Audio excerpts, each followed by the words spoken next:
딜사이트 마감 노트 시작합니다. 안녕하세요. 진행을 맡은 정재은입니다. 안녕하십니까, 조진혁입니다. 좀처럼 투자 심리가 돌아오질 않고 있습니다.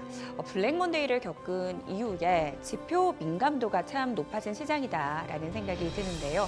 아직까지도 시장 심리가 견고한 상태는 아닌 만큼 당분간 이 같은 흐름 지속될 수 있습니다. 다음 주에도 굵직굵직한 이벤트 많이 대기하고 있는데요. 오늘 저희와 함께 하시면서 이에 대한 대비 미리미리 해보시죠. 거래소 쪽 분위기 확인하겠습니다. 오늘 밤 고용보고서 발표를 앞두고 경계감이 확산되면서 오늘 시장은 하락세를 면치 못하고 있습니다. 수급적으로는 외국인들 현선물 동시 순매도에 나서고 있는 그런 상황이죠. 이 시각 현재 코스피 지수 0.75% 밀리면서 2,556선 지나가고 있습니다. 하락시장 속에서 누가 살아남았을까 이 점도 살펴봐야겠죠. 거의 대부분의 업종이 하락하는 가운데 방어주 쪽인 이 통신주가 살아남았고요. 각종 학회 모멘텀 살아있는 헬스케어 섹터도 시장 대비 견조한 모습 펼쳐지고 있습니다. 거래소 쪽 분위기 확인해봤고요. 바로 이어서 코스닥 쪽 분위기 확인해볼까요? 네, 코스닥 쪽은 4거래 연속 하락 중입니다. 코스피에 비해서 낙폭도 훨씬 큰 상황인데요. 자, 지금 이번 주 내내 계속해서 외국인이 매도를 하면서 지수를 끌어내리고 있는데 지금 2% 넘게 빠지면서 이제는 700선까지 위협하는 수준이 됐습니다. 상승하는 종목은 200개, 하락하는 종목이 1,400개를 넘고 있는 상황입니다. 자, 시가총액 상위 기업들을 살펴보면 클래시스와 셀트리온 제약을 제외하고는 대부분 음봉인데요.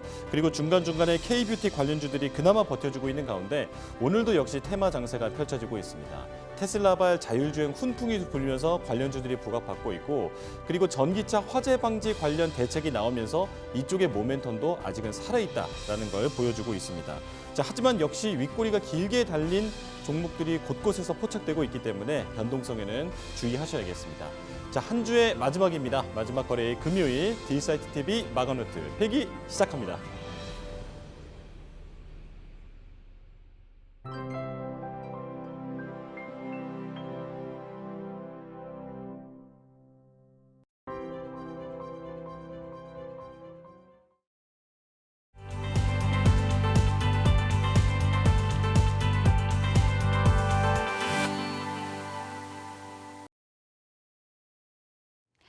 이슈노트 함께 하시죠. 시장을 관통하는 이슈 점검하고요. 전략 세워보는 시간입니다.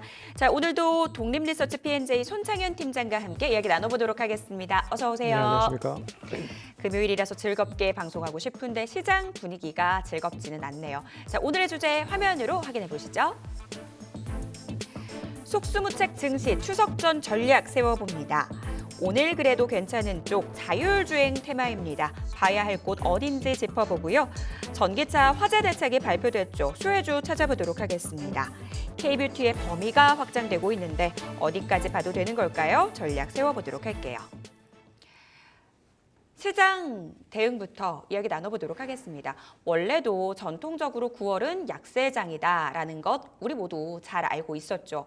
그럼에도 불구하고 시장이 너무하다라는 생각이 듭니다. 전쟁 난 것도 아니고 전염병 도는 것도 아닌데 왜 이렇게 밀리는 걸까? 저희가 오늘 방송 전에 여러 가지 시장에 대해서 얘기하면서 방송 준비했잖아요. 방송에는 차마 쓰지 못할 여러 개의 단어가 나왔습니다.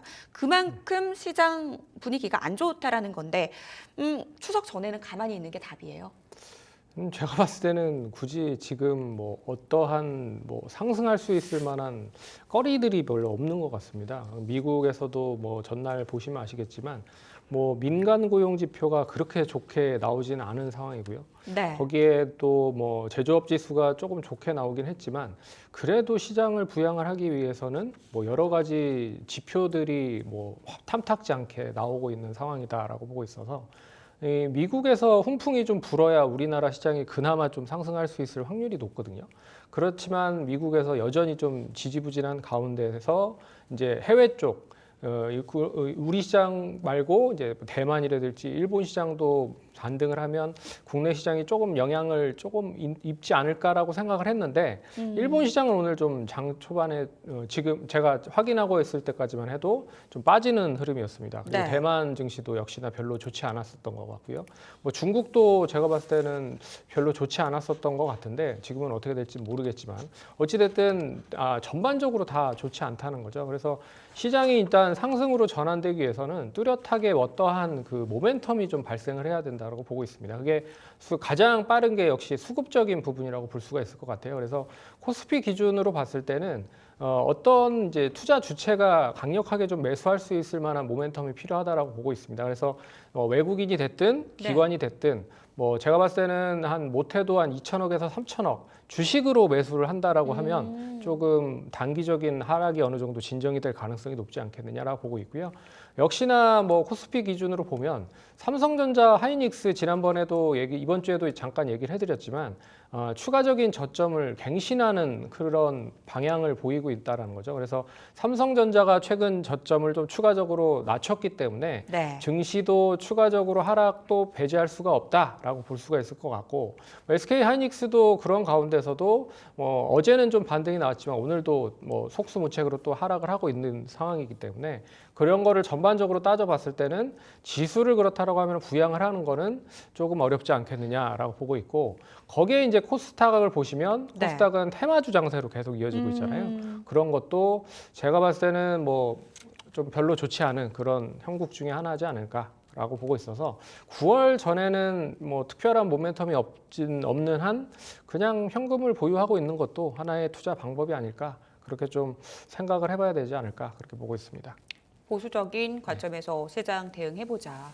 미국장 살아나야 할 텐데 모멘텀이 보이지 않는 상황이고요. 집 나간 외국인들도 돌아오지 않고 있습니다. 외국인 수급 눈여겨서 체크를 해봐야 될 것 같습니다.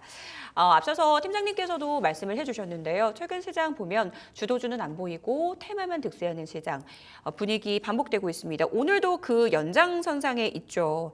그 안에서 제일 뜨거운 테마 아무래도 오늘은 자율주행 쪽입니다. 테슬라의 완전 자율주행 확대 소식 뉴스로 전해졌죠. 사실 이게 완전하게 새로운 뉴스까지는 아닌데 오늘 관련주들의 흐름 상당히 좋거든요. 어떤 점에서 좀 주목을 했을까요?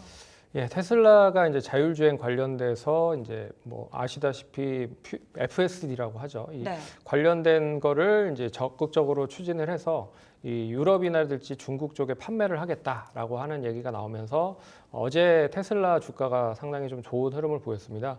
그래서 이 시스템이 어떻게 보면 이제 후진 관련된 것도 어느 정도 좀 탑재를 하려고 준비를 하고 있는 것 같아요. 그래서 10월에는 주차와 그리고 후진까지도 업데이트를 해서 사용을 하려고 준비를 하고 있는 상황이고요. 여기에 이제 전기 픽업 트럭인 사이버 트럭도 FSD를 활용을 할 것이다라고 하고 있어서 아시다시피 이제 FSD는 이제 월 구독료를 받습니다. 99달러를 받는데 이거를 조금 구독 인상을 할 수도 있다라고 좀 보고 있는 것 같아요. 그래서 만약에 인상을 한다라고 하면 하나의 또 이제 수익 모델이 될 수 있다라고 좀 보고 있어서 이 테슬라는 다른 거 다 제껴두더라도 자율주행 관련된 것만으로도 어느 정도 수익을 좀 창출하려고 준비를 많이 하고 있다라고 보고 있어서 좀 눈여겨 보셔야 될 것 같고요. 특히나 이제 중국 쪽에서 계속적으로 서비스를 확대하고 있는데 아무래도 이제 다른 쪽보다는 중국 쪽 바이두와 협력을 해서 어떻게 보면 당국의 허가를 가장 빨리 받는 쪽이 중국이 아닐까라고 생각을 하고 있는 상황이고요. 지금 우한 가보셨는지 모르겠지만 중국 우한에서는 지금 로보택시가 성행을 하고 있는 상황이라고 하더라고요. 그래서 어떻게 보면 이게 이제 그래서 지금 일반적으로 택시 운전을 하시는 분들이 파업하고 막 그런 가운데 발전을 하고 있는 상황이라고 하더라고요. 그래서 이런 부분들이 중국에서 먼저 선행적으로 진행을 하려고 하는 거를 이제 테슬라가 본격적으로 진행을 할 거다라고 보시면 될 것 같고 또한 이제 유럽은 어떻게 진행이 될지 모르겠지만 이제 절차가 좀 까다롭습니다. 그리고 상당히 기간적으로 오래 걸릴 가능성이 높기 때문에 결국에는 이제 중국에 대한 부분들이 대두될 가능성이 높다라고 보고 있고 그리고 또 하나 모멘텀으로 작용할 수 있는 게 있죠. 10월 10일에 공개되는 로보택시 관련된 부분도 어떻게 보면 이제 워너브라더스 관련된 스튜디오를 빌려서 관련된 쇼를 한다라고 하니까요. 그것도 한번 좀 기대를 해봐야 될 거리가 아닐까 그렇게 좀 봐야 될 것 같습니다. 테슬라가 확실히 이런 이슈몰이 퍼포먼스에 굉장히 강하다라는 생각이 듭니다. 그야말로 영화 같은 기술이 현실로 구현이 되는 건데요. 10월 10일 테슬라의 로보택시 공개 이벤트에도 우리가 주목해 볼 필요가 있을 것 같습니다. 어쨌든 오늘 장 초반부터 관련주도 강한 상승세를 보였습니다. 우리가 이 테마가 형성될 때 잘 봐야 될 게 이 이슈의 직접적인 수혜가 가능한가라는 부분이거든요. 솔직히 요즘 테마 보면은 테마 호소주라고 해야 해야 되나요? 연관이 딱히 없는데도 묶이는 경우도 많아서요. 어디까지가 직접적인 수혜가 예상되는 걸로 봐야 될까요? 예, 제가 봤을 때는 이게 테마주가 그 시장이 솔직히 말해서 좋으면 네. 이 테마주가 발붙일 수가 없습니다. 왜 그러냐면 그 중소형 대형주들 사기 바쁜데 테마주를 살 이유가 없다라는 거죠. 그래서 지금 이제 거래 대금도 말랐고 거래량도 말랐기 때문에 이제 수급들이 한쪽으로 몰리는 상황이라고 생각을 하시면 될 것 같아요. 하지만 최근 테마주들을 성격을 보시면 뭐 지난달부터 좀 테마주들을 좀 눈여겨서 보셨던 분들은 아시겠지만 네. 하마스 이스라엘과 이제 분쟁으로 인해서 이제 관련된 종목들이 상승을 했었고 그리고 코로나 확산된다고 해서 코로나 진단, 백신, 치료제 관련된 주들도 올랐었고요. 네. 그리고 배터리 폭발했다라고 해서 배터리 관련된 종목들도 올랐었고요. 그리고 또 이번 주에는 텔레그램 관련돼서 범죄가 이제 확대가 되고 있다. 그래서 네. 거기에 대한 또 수혜주가 움직이고 있고요. 그리고 토큰 관련주들도 이번 주에 또 상승을 했었던 경우가 있었습니다. 그리고 이런 걸 다 따져 보면 결국에는 2주에서 한 달 정도밖에 시세 분출이 나오지 않는다는 거죠. 그러면 네. 이 자율주행 관련된 이 종목들도 역시나 추가적으로 상승할 수 있겠느냐라고 보면 제가 봤을 때는 매출 인식이 얼마나 빨리나 되는지 이게 관전 포인트일 것 같아요. 그래서 매출 인식이 빨리 된다라고 하면 되레 이런 종목들이 이제 빅 트렌드로 자리매김을 할 수도 있다라고 좀 보고 있고요. 여기에는 그나마 좀 긍정적으로 볼 수 있는 건 테슬라가 있기 때문에 네. 테슬라가 어떤 그런 방향을 좌지우지하는지에 따라서 달릴 것이다라고 보고 있지만 그래도 이제 무조건적인 추종적으로 매매를 하는 것보다는 단기적인 트레이딩 관점으로만 봐야 되는 게 아닌가 그렇게 좀 봐야 될 것 같습니다.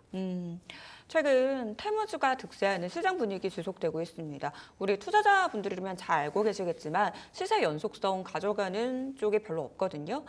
때문에 추가적으로 좀 실적이 나오지는지 여부를 좀 확인하면서 대응을 해야 한다라고 조언 말씀 주셨어요. 테슬라 관련해서 그럼 직접적으로 수혜가 예상되는 종목 뭐가 있어요? 저는 솔직히 말해서 이 테슬라에 직접적으로 공급을 하는 업체들 뭐 역시나 자율주행 관련된 시스템을 공급을 하고 있는 업체들, 카메라 모듈을 공급을 하고 있는 업체들도 있지만 네. 이 테슬라 자동차에 부품 공급하는 업체들 이런 쪽도 관심 있게 보셔야 되지 않을까라는 생각이 듭니다.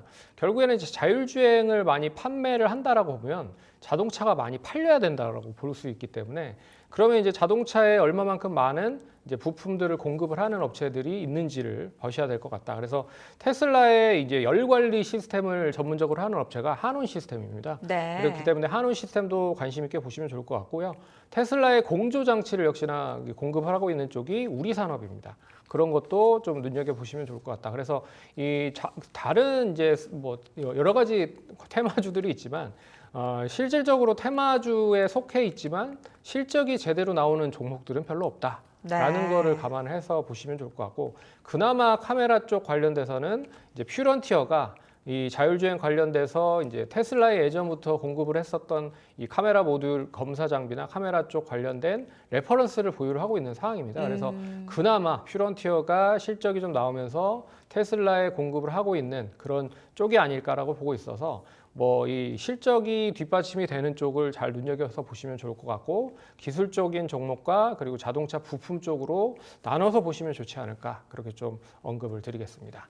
테마주 안에서도 옥석 가리기 전략 필요하다. 실적이 나오는 종목을 중심으로 바라보자라고 조언해 주셨고요. 볼만한 종목들 선별해서 말씀 주셨습니다. 또 하나의 테마로 넘어가 보도록 할게요. 오늘 장 초반에 떠오른 쪽이 전기차 화재 쪽이었거든요. 정부에서 대책이 발표가 됐습니다. 배터리 정보 공개하고 안전검사 강화하고 시설 안전관리에 힘을 쓰겠다라는 내용이 골자였는데요. 정부 대책에서 우리가 좀 눈여겨서 볼 만한 내용이 좀 있었나요? 제가 봤을 때는 뭐 특별히 네. 없지 않았나라는 생각이 듭니다. 왜 그러냐면 이게 이제 전기차 화재 안전관리 대책을 오늘 이제 진행을 한대요. 그래서 정부 서울청사에서 이제 한덕수 국무총리 주재로 이제 한다라고 하는데 네. 뭐 막상 역시나 뚜껑을 좀 열어보니까 별거 없습니다. 그냥 지하 주차장에 습식 스프링 쿨러를 더 설치를 하겠다.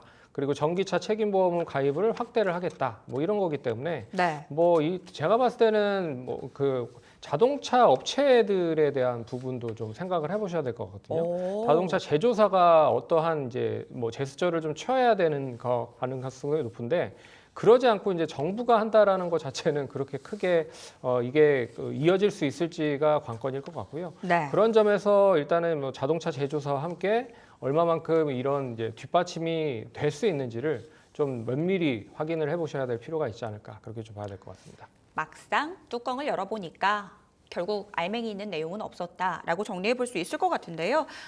장 초반에 강한 상승세 보이다가 후반으로 갈수록 확실히 힘이 빠지는 모습입니다. 언급된 종목들 어떤 것들이 있었어요? 예, 뭐 아시다시피 이미 이제 시장에서 많이 알려져 있는 종목들이 많습니다. 그래서 네. 이 충전 인프라 쪽 관련돼서도 상승을 하고 있는 상황이고요. 그래서 충전 인프라 쪽은 휴맥스 계열 쪽 회사 휴맥스나 휴맥스 홀딩스가 있고요. 거기에 알티캐스트나 동양 EMP 같은 종목이 있다라고 생각을 하시면 될 것 같습니다. 역시나 충전 인프라를 잘 구축을 하고 그리고 충전을 거의 이제 완료를 시킨 그런 이제 제조한 그 자동차에서 화재가 나는 경우가 있다고 하더라고요. 그래서 충전 인프라를 잘 구축을 하는 충전 인프라 관련된 종목들이 있고요. 네. 두 번째는 이제 배터리 검사 장비 관련된 종목입니다. 그래서 배터리를 고정밀하게 잘 검사를 하는 것도 하나의 좀 이 미리 예측을 해서 예방을 할 수 있는 그런 거다라고 보고 있어서 민테크나 엔시스 같은 그런 종목들도 있고요. 네. 그리고 뭐 아시다시피 이제 전고체 배터리 관련된 것도 있죠. 그러니까 애시당초 고체 배터리는 터지지 않게 만드는 배터리잖아요. 그런 점에서 이 전고체 배터리 관련된 소재들을 공급을 하고 있는 업체들이 있습니다. 이게 CIS가 고체 배터리 제조에 필요한 전해질을 만들고 있는 업체고요. 한농화성이 핵심 소재인 역시나 전해질을 개발하고 있는 업체고, 독산 테코피아가 전해질 첨가제를 개발하고 있는 업체입니다. 그래서 이런 이 그 전고체 배터리 관련된 종목들도 뭐 이슈가 될 수 있을 거라고 좀 보고 있고요. 그리고 뭐 마지막으로는 이제 이 배터리 폭발 방지 시스템과 그리고 폭발 제어를 했을 때 어떻게 제어를 하는지에 대한 관심이 있는 종목들도 확인하실 필요가 있을 것 같아요. 그래서 신진 SM과 아모그린텍 그리고 한컴 라이프 케어 정도가 좀 관심 있게 보셔야 되는 종목들이 아닐까 그렇게 좀 언급을 드리겠습니다. 굉장히 많은 종목들이 언급이 됐습니다. 테마가 형성될 때 적은 종목 수에서 시작을 하다가 점점 더 그 범위가 확대되는 모습, 관련주들 어떤 종목들 언급이 됐는지 시장 안에서 확인을 해봤습니다. 결국은 얘네들도 좀 단기 트레이딩 관점에서 봐야 할 것 같은데 혹시 보고 계신 종목 있으세요? 예, 지난번에 그 이제 보고서 제가 분석하는 네. 그 곳에서 이 역발상 투자에서 이 한컴 라이프 케어를 한번 소개를 해드렸었던 적이 있었어요. 그래서 최근에 이제 한컴 라이프 케어가 이제 실적도 첫 턴어라운드가 됐고요. 그리고 이제 아시다시피 산업 안전 장치를 주로 만들고 있는 업체입니다. 그래서 여러 가지 관련된 뭐 장비를 만들고 있지만 특히나 눈길이 가는 게 이제 전기차 화재 진압 솔루션을 보유를 하고 있다는 게 좀 특징적이었어요. 그래서 이동식 접이 침수조를 가지고 있어서 이 침수조를 이제 그 주차장에 설치를 하면 언제든지 만약에 화재가 났을 때 이 설치를 한 침수조를 바탕으로 이제 불을 끌 수가 있는 거고요. 거기에 이제 질식 소화포 관련된 부분도 좀 눈여겨 보셔야 될 필요가 있을 것 같습니다. 이걸로 이제 덮어서 사용을 한다라고 하는 것 같아요. 그래서 이 초기 진압에 대한 부분과 예방에 대한 방지 기술을 보유를 하고 있다라는 거는 좀 눈여겨 보셔야 될 것 같고, 앞으로 이 주차 공간에 대해서 설치나 뭐 유지 보수 관련돼서 계속적으로 확대가 될 수 있기 때문에 뭐 제가 봤을 때는 실적도 좀 돌아서고 있는 상황이고, 네. 그리고 이제 방산까지도 하고 있는 오. 상황이기 때문에 이 방독면을 만들고 있는 업체입니다. 그래서 네. 이런 것도 좀 눈여겨 보셔야 될 것 같다. 그렇게 좀 언급드리겠습니다. 그러면은 얘는 방산 모멘텀까지 함께 붙으니까 짧게 말고 길게 봐도 되는 애예요? 근데 이게 그 워낙 시가총액이 적고 네. 그리고 일회성적일 가능성이 있다. 그러니까 아. 지연됐었던 게 일회성으로 먼저 와서 실적이 반영이 됐기 때문에 네. 조금 더 추적을 해봐야 될 가능성이 높다라고 보고 있어서 단기적인 트레이딩이 좋지 않을까 그렇게 보고 있습니다. 단기적인 트레이딩 관점에서 한컴 라이프 케어 괜찮아 보인다라고 투자 포인트 점검을 해봤습니다. 변동성 장세 안에서 어느 쪽이 살아남았을까 체크를 해봤더니 최근 지속적으로 살아남았던 쪽이 이 미용 의료기기 때문입니다. K뷰티의 범위가 점차 확대되고 있는 분위기인데요. 오늘 파마 리서치 쪽에서도 의미 있는 뉴스가 나왔다고요? 예, 파마리서치가 2천억 3자 배정 유상증자를 했다라고 보시면 됩니다. 근데 네. 이 3자 배정은 아시다시피 이제 딱 찍어가지고 투자를 받았다라고 생각을 하시면 될 것 같아요. 이제 투자 받은 쪽이 유럽 쪽 사모펀드 회사고요. 이 회사의 투자금을 바탕으로 이제 본격적으로 유럽에 좀 진출을 하겠다라고 생각을 하시면 될 것 같습니다. 그래서 이제 해외 진출 속도가 빨라지고 있는 상황이고, 그리고 어떻게 보면 이 투자를 받음으로 인해서 이 투자 K뷰티 관련된 다시 한번 재평가를 받을 가능성도 높기 때문에 뭐 해외 투자와 더불어서 실적도 겸비한 뭐 파마 리서치에 대한 이런 유증 소식인 전반적인 K뷰티 관련된 재평가로도 한번 볼 수 있는 기회가 되지 않을까, 그렇게 좀 말씀드려야 될 것 같습니다. K뷰티 관련주에 대한 전반적인 훈풍 기대해 볼 수 있겠다 말씀 주셨어요. 근데 보니까 최근에는 K뷰티가 처음에는 화장품에서 시작해서 점점 범위가 넓어지고 있는 것 같아요. 네, 제가 봤을 때는 이제 K뷰티 관련돼서는 이제 뷰티 뭐 여기 여러 가지 뷰티 관련된 거와 같이 연결을 해서 볼 수 있을 것 같은데, 네. 최근에 이제 피부 미용까지도 연결이 되고 있는 것 같습니다. 그래서 파마 리서치가 하고 있는 뭐 사업 자체가 미용기기 쪽 관련된 부분과 그리고 여러 가지 소모품을 공급을 해서 판매를 하고 있는 상황이에요. 근데 그 중에서도 관심 있게 보셔야 되는 부분은 이제 보톡스나 필러 시장이 계속 커지고 있다라고 좀 볼 수가 있을 것 같습니다. 그래서 네. 보톡스 시장이 왜 국내보다는 해외 쪽 시장에서 더 많이 성장을 하고 있느냐 따져보면 네. 이제 가성비가 저렴합니다. 해외 쪽보다는 뭐 한 20-30%, 많게는 30-40% 저렴하기 때문이다라고 볼 수 있을 것 같고요. 국내 시장이 이미 포화가 되어 있는 상황이에요. 그래서 국내 쪽 보톡스 관련된 종목들을 보시면 대웅제약과 그리고 휴젤 그리고 메디톡스가 있는데, 메디톡스가 양 두세 회사와 이제 법적 소송을 진행하고 있는 상황입니다. 네. 이제 이게 어느 정도 마무리가 될 가능성이 높기 때문에 해외 쪽으로 진출하는 게 아닌가라는 생각을 할 수도 있을 것 같고요. 거기에 이제 비만 치료제 관련된 부분, 특히나 해외 쪽에서 비만 치료제가 계속 확대가 되고 있는 상황이죠. 그거는 이제 인위적으로 살을 뺀다라고 하는 부분으로 볼 수가 있어서, 네. 인위적으로 빼면 어떻게 됩니까? 살이 탄력이 떨어지겠죠. 떨어지죠. 그러면 필러 관련된 부분과 보톡스를 당연히 많이 사용할 수밖에 없기 때문에 이런 이제 선순환 구조가 해외 쪽에서 조금 더 보톡스를 많이 찾는 그런 방법, 그런 이유 중 하나가 아닐까라고 생각을 해볼 수 있을 것 같습니다. 큰 트렌드 안에서 보톡스 기업들 시장 안에서 왜 관심이 모아지는지 분석을 해주셨습니다. 그러면 K뷰티 안에서 화장품, 보톡스, 미용 의료기기 이 안에서 네. 어떤 거 제일 유망하게 보세요? 제가 봤을 때는 역시 이제 파마 리서치도 괜찮다라고 생각을 하고 있는데, 네. 클래시스나 비올 등도 좀 관심 있게 오. 보셔야 될 것 같다라고 보고 있습니다. 이게 의료기기 장비 쪽에서 시작을 해서 네. 소모품이나 여러 가지 판매를 하고 있는 비즈니스 모델을 같이 하고 있는 상황이에요. 그래서 이 소모품도 상당히 좀 많이 판매가 되면 실적으로 영향을 크게 가질 가능성이 높기 때문에 뭐 그런 부분에서 좀 긍정적으로 보셔야 될 것 같고요. 작년인가 재작년에 이제 루트로닉이라는 회사가 공개 매수로 상장 폐지가 됐습니다. 거기도 이제 이런 비즈니스 모델을 가지고 있다라고 좀 보고 있어서, 이런 뭐 비즈니스 모델을 가지고 있는 파마 리서치나 클래시스 그리고 비올 등도 관심 있게 보시면 좋지 않을까, 그렇게 좀 언급드리겠습니다. 이번 투자로 인해서 미용 의료기기 기업들의 재평가 가능성 높아졌다라는 부분 말씀 주셨습니다.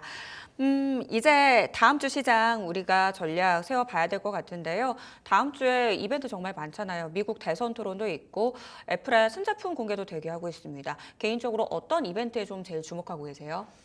예, 이벤트가 제가 봤을 때는 이벤트 뭐 애플에 대한 거를 제일 기대를 하고 있긴 네. 한데, 애플의 실질적인 인공지능에 탑재한 서비스는 10월에 공개를 한다라고 하니까 이것도 얼마만큼 좀 반향이 일어날 수 있을지 모르겠다라고 보고 있고, 그리고 또 10일 날 대선 토론도 있다라고 보는 것도 있는데, 네. 그것도 이제 지금 이제 그 트럼프 전 후보가 역전이 되어 있는 상황인 것 같아서, 이것도 어떻게 해리스 후보가 역전을 다시 시킬지도 좀 관심 있게 볼 수 있는 그런 대목이 아닐까라고 볼 수 있을 것 같습니다. 불확실성 요인이 정말 많은 시장입니다. 다음 주에도 쉽지 않은 시장일 것 같은데요. 계속해서 저희와 함께 하시면서 전략 세워보셨으면 좋겠습니다. 자, 손창현 팀장님과는 여기서 인사 나누겠습니다. 도움 말씀 감사합니다.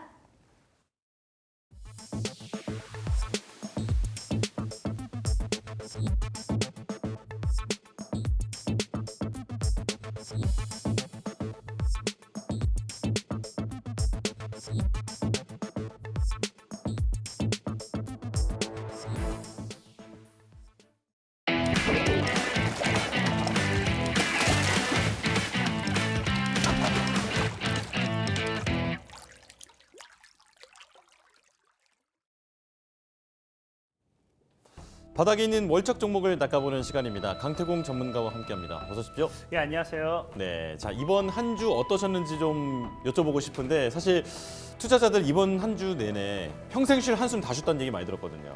어떠셨습니까? 사실 뭐 주식하면서 한숨이야 늘 있는 거고요. 뭐 평생 쉴 한숨 이거 가지고 한숨 쉰다라고 하면 주식하시면 안 된다 생각하고 있습니다. 예. 사실 지금은 뭐 그렇게 생각해요. 뭐 많은 분들이 힘들어할 수도 있다라고 생각하고 있지만 분명한 거는 워렌 버핏도 그런 이야기를 했죠. 증시의 하락기에서는 매수하지 않습니다. 이런 경기 대공황이라든지 전체적인 증시가 안 좋을 때 역사적으로 이렇게 뭐 힘든 시장 모두가 도망가는 시장에 주워 담았고요. 세계 부호들은 다들 이런 시장에서 매수했지. 여러분들처럼 2020년도 신고가를 달릴 때, 2017년도 신고가를 달릴 때, 2008년도, 2009년도 이런 신고가에서 매수했던 사람들은 없다. 모든 사람들이 이런 하락장에서 매수했다라는 것만 명심한다라고 하면은 여러분들이 부호가 될지 거지가 될지 선택은 스스로가 하실 수 있을 거다. 말씀 좀 드리겠습니다. 네, 또 강렬한 메시지를 처음부터 날려주시면서 네, 시작을 하게 됐는데요. 자, 그렇다면 수익을 가져다줄 첫 번째 종목 보겠습니다. 자, 키워드 띄워주실까요? 자, 이번에는 어디서 볼까? 자, 어떤 의미입니까? 사실 뭐 늘 말하지만 종목과는 상관없는 내용들이고요. 네. 그러니까 종목명을 좀 이제 가져가 온 거고 이제 뭐 저희처럼 이제 어른들이 됐다라고 하면 성인이 됐다라고 하면 다들 이제 고향이 다 제각각입니다. 하지만 우리 어릴 때 같이 어울렸던 친구들이 있겠죠. 그러다 보니까 저 같은 경우는 이제 뭐 고향이 울산이고요. 그러다 보면 이제 다 뭐 서울, 충청, 뭐 전라, 뭐 강원 뭐 다 흩어져 있어요. 그럼 이제 뭐 그 분기마다라든지 뭐 우리가 한번 본다라고 하면은 어디서 볼지 이야기가 맨날 나와요. 네. 하지만 서울에서는 한 번도 못 봤거든요. 네. 그러니까 이번에 제가 이제 서울로 오라고 하는 거죠. 이번에 서울 오숑. 서울 오숑. 그렇게 얘기하는 겁니다. 그래서 이 종목입니다. 좋습니다. 자, 종목명 거의 다 나온 것 같은데요. 한 80% 나온 것 같습니다. 띄워주실까요? 네, 서울로 오라고 하는 서울 옥션입니다. 서울 오숑. 맞아요. 뭐 경매 회사잖아요. 네, 맞습니다. 이 회사는 뭐 사실 맞아요. 사실 이것만 보면은 모를 거예요. 저도 정말 맨 처음에 이제 이 주식을 많은 분들이 주식을 접했을 때는 사실 이 상호만 봤을 때는 굉장히 어려워하는 분들이 많아요. 서울 옥션이라는 이름만 본다 하더라도 뭐 경매다라는 사실 뭐 경매 자체가 뭐 이름에 들어간 것도 사실 어렵기도 하고 어렵긴 한데 특히나 이 서울 옥션 같은 경우는 조금 더 이 경매보다는 조금 더 나아간 게 뭐냐고 하면은 이제 위탁받은 이제 회화라든지 조각, 도자기 등 이런 미술 작품을 이 경매하든지 중매라든지 아니면 이제 직접 취급하고 있는 이런 미술품을 개별 판매합니다. 그러니까 이게 뭐 경매 회사다 해가지고 우리가 뭐 우리 가면은 뭐 저기 막 가끔 TV에 나오는 뭐 손 들어가지고 막 그 잡다한 게 다 나오는 게 아니라 네네. 그냥 미술품을 전문으로 좀 취급하고 있다라고 좀 생각하시면 좋아요. 예. 그러다 보니까 지금 과연 이 미술품 관련된 이 컬렉션 이런 것들을 경매하는 이 회사가 왜 주목을 받을까라 생각할 수 있는데 사실 이 미술품이라서 뭐 테마를 못할 뿐이지 과거에 이제 고 이건희 회장이 이제 돌아가셨을 때도 이건희 회장의 이제 그 컬렉션이 이제 경매로 나온다라고 하면서 이 기업의 주가가 올라갔던 적도 있기 때문에 사실 테마성을 타기가 어려울 뿐이지 테마만 잘 타준다라고 하면은 얼마든지 추가적으로 상방에 대한 기대를 해볼 수 있겠다라고 좀 말씀을 드리고 싶고요. 네. 자, 그런 관점에서 봤을 때 이 서울 옥션이라는 종목이 과연 어떤 키워드를 가지고 우리가 접근할 수 있는지 또 이제 키워드를 보시면서 또 추가적인 설명을 드리도록 하겠습니다. 네, 흐름 한번 잘 타면 쭉쭉 올라갈 수 있다. 서울 옥션 설명을 해주셨는데 자, 모멘텀 띄워보겠습니다. 아, 토큰 증권 얘기가 나오는군요. 사실 토큰 증권 얘기는 예전에도 많이 했지만 이 결국에는 토큰 증권이라는 게 뭐 가상자산 쪽으로 좀 보시면 좋아요. 그러다 보니까 어쨌든 뭐 가상자산이라는 것 자체가 예전에도 얘기했지만 이 비트코인과 함께 움직였던 게 과거에 이제 STO 이제 토큰 증권 관련된 시장 모멘텀이다 좀 말씀을 드렸는데 사실 이 뭐 이제 여러분들도 알다시피 곧 있으면 또 이제 해리스 부통령과 이제 트럼프 전 대통령에 관련된 토론도 이야기가 있습니다. 예. 결국에는 뭐 지금 비트코인이 또 뭐 괜히 많이 빠지고 있긴 해요. 근데 빠지는 부분이 뭐 증시에 대한 이 하락과 함께 빠지는 부분이고 저는 예전에도 얘기했지만 금리 인하 이후에 정말 많은 것이 변하지 않을까를 좀 예상해 본다라고 말씀을 드렸습니다. 그러다 보니까 정확히 뭐 힘드셨던 분들은 추석 이후에 강한 상승을 좀 기대해 보면 좋은데 저는 그런 관점으로서 봤을 때도 이런 강한 상승이 비트코인 시장에도 영향을 끼칠 거라고 생각하고 있어요. 예. 결국에 비트코인이 올라간다는 건 아까도 얘기했지만 토큰 증권 시장에도 영향을 끼치는 펼친다라는 건데 이 토큰 증권 같은 경우도 어쨌든 금융위에서도 지금 이제 하반기부터는 제도화를 추진한다는 건 여기에 대해 어쨌든 투자 모멘텀이 생긴다는 겁니다. 그러면서 일단 이 토큰 증권에 대한 시장 규모만 본다 하더라도 360조 원에 달하기 때문에 충분히 여기에 대한 반사이익을 우리가 가져갔을 때는 현재 서울 옥션이라는 기업의 주가를 봤을 때 말도 안 되는 가격이다라고 좀 말씀드리고 싶고 예. 이 토큰 증권이라는 게 결국에 이제 그 비트코인과 함께 움직일 수밖에 없는 이유 중에 또 하나가 여러분들도 알다시피 비트코인은 결국에 블록체인을 기반으로 한 이 기술, 블록체인 기술을 가지고서 하나의 이런 이 가상 자산이다라고 말씀을 드렸는데 네. 토큰 증권 같은 경우도 사실은 뭐 블록체인 자체를 가지고서 뭐 하고 있다. 디지털한 증권이기 때문에 비트코인과 굉장히 비슷한 움직임을 보여줄 수밖에 없다라는 걸 좀 이해하시면 좋고요. 그리고 이 토큰 증권이라는 게 사실 뭐 비트코인과도 비슷하지만서도 또 다른 성향이라고 본다라고 하면은 사실 뭐 비슷하긴 해요. 근데 비트코인 같은 경우는 뭐 어떤 건물, 부동산에 대한 뭐 이런 직접적인 투자를 뭐 하지는 않습니다. 근데 이제 뭐 이 토큰 증권 같은 경우는 우리 예전에 뭐 좀 비슷한 사례로 얘기하면은 뭐 음악의 저작권을 뭐 쪼개가지고 뭐 그쵸. 저작권을 뭐 사세요 했던 뭐 그런 거 기억나실 거예요. 그래서 그런 것처럼 여러분들이 뭐 평소에 내가 집을 사고 싶지만 여러분들 집을 못 사잖아요. 왜? 돈이 없으니까. 그래서 주식으로 내가 돈 벌어가지고 집 사려고 열심히 하고 있는데 계좌는 이렇게 또 빠지고 있으니까 많이 힘드실 건데 그런 집을 사지 못했던 분들에게도 뭐 할 수 있다. 이 디지털 자산으로서 쪼개버리기 때문에 이거를 조금의 지분. 그러니까 우리가 뭐 사실 삼성전자를 사지는 못하지만 삼성전자를 한 주를 삼으로써 삼성전자에 대한 정말 0.0001%의 지분이라도 내가 가지고 있을 수 있게 되는 거잖아요. 그런 것처럼 어떤